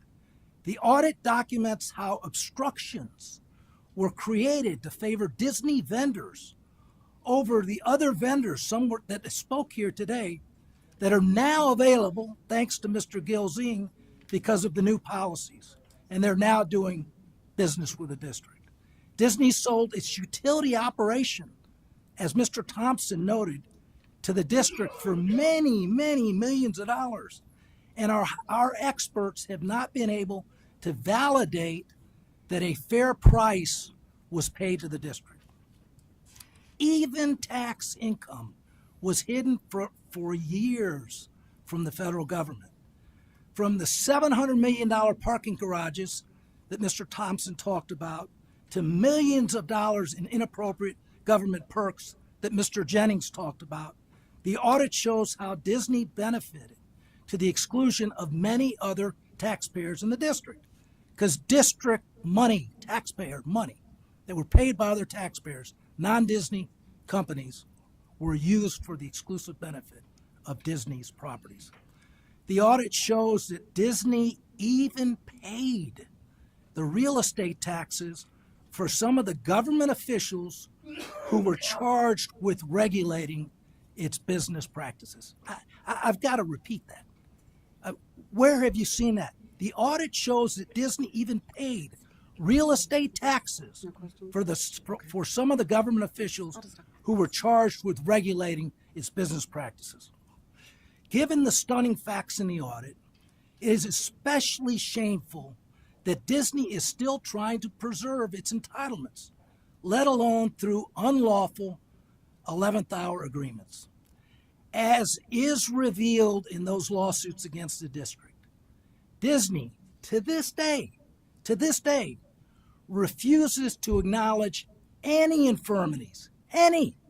They're saying that 1967 act that they tried to stick us in the mud with is good today.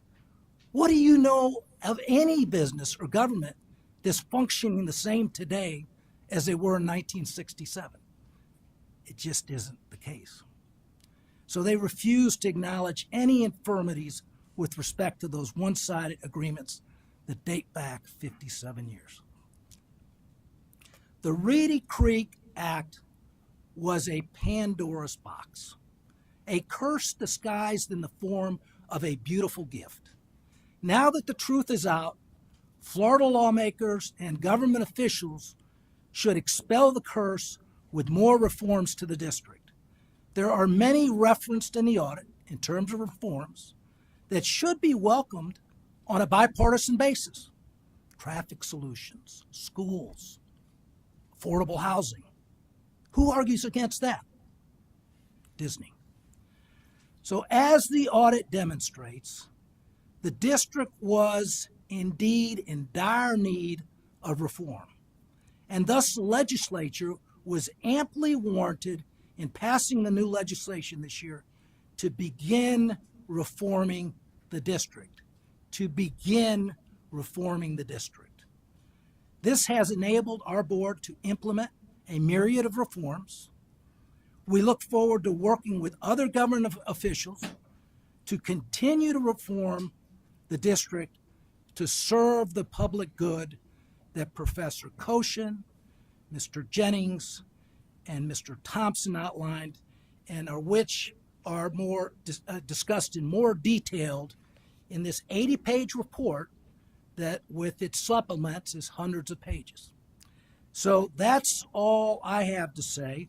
If my fellow directors don't have any more questions or comments, or if our experts have nothing else to add, I would like to ask if there is a motion to approve the independent audit prepared by a number of very qualified experts. Is there such a motion? I'll proudly so motion. Second. Any further discussion? All in favor indicate by saying aye. Aye. Any opposed? So let the record reflect that that motion passes unanimously. We're now down to unfinished business or other business. and I would ask my fellow directors and general counsel and Mr. Gilzine, is there any unfinished business or other business to be discussed today? Mr. Chair, if I might, just briefly, I know we've had a very long meeting, but we're coming to the end of the year, and at the beginning of this board, we were kind of looking for some structure before Mr. Gilzine, and we used to talk about things at the end of the meeting about things that we'd like to see coming up. And with the eye towards the future and the new year, I think that housing affordability is a huge issue, and so is public transportation. In that, in line with that, one of the things the legislature required us to do, along with the report that we just accepted, was to develop a new comprehensive plan by 2026. And so I believe that we need to start that process in earnest. I think the report, the historical context of the report gives us a good opportunity to start that process. Obviously, the comprehensive planning process takes a while and is inclusive and collaborative with all of our taxpayers. That would be an outstanding opportunity to start developing and adopting some state-of-the-art policies and practices on affordable housing and public transportation. One thing that is extremely important to note about the new act is that it empowers the district to invest in projects outside of the district. And so it is entirely possible, entirely feasible for the district to provide incentives for affordable housing developments and public transportation that are even not within the district. And so collaborating with our council and our planning staff and Mr. Gilzine, I'd like to kind of launch that effort and do it enthusiastically and look at this as a springboard to the future on actually delivering on those things and doing it over the next year, maybe even sooner. Another comment, I'm super excited about the swearing in of our new firefighters. I think we have 21, 22? 23 new firefighters, and I would highly encourage, I know Mr. Gilzine, do a big public swearing in ceremony, and let's really celebrate that accomplishment for the fire department and for the district.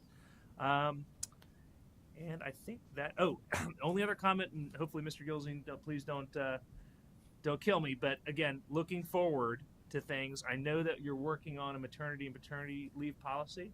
My wife and I did not get maternity or paternity leave for either of our children, our daughter and our adopted son.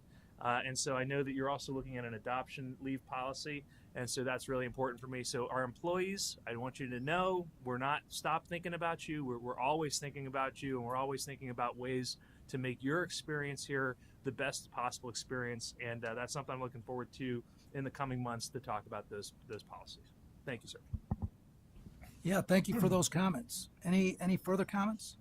Mr. Chair, I'll have to just, I appreciate Supervisor Ongst raising these issues. I too, I'm looking forward.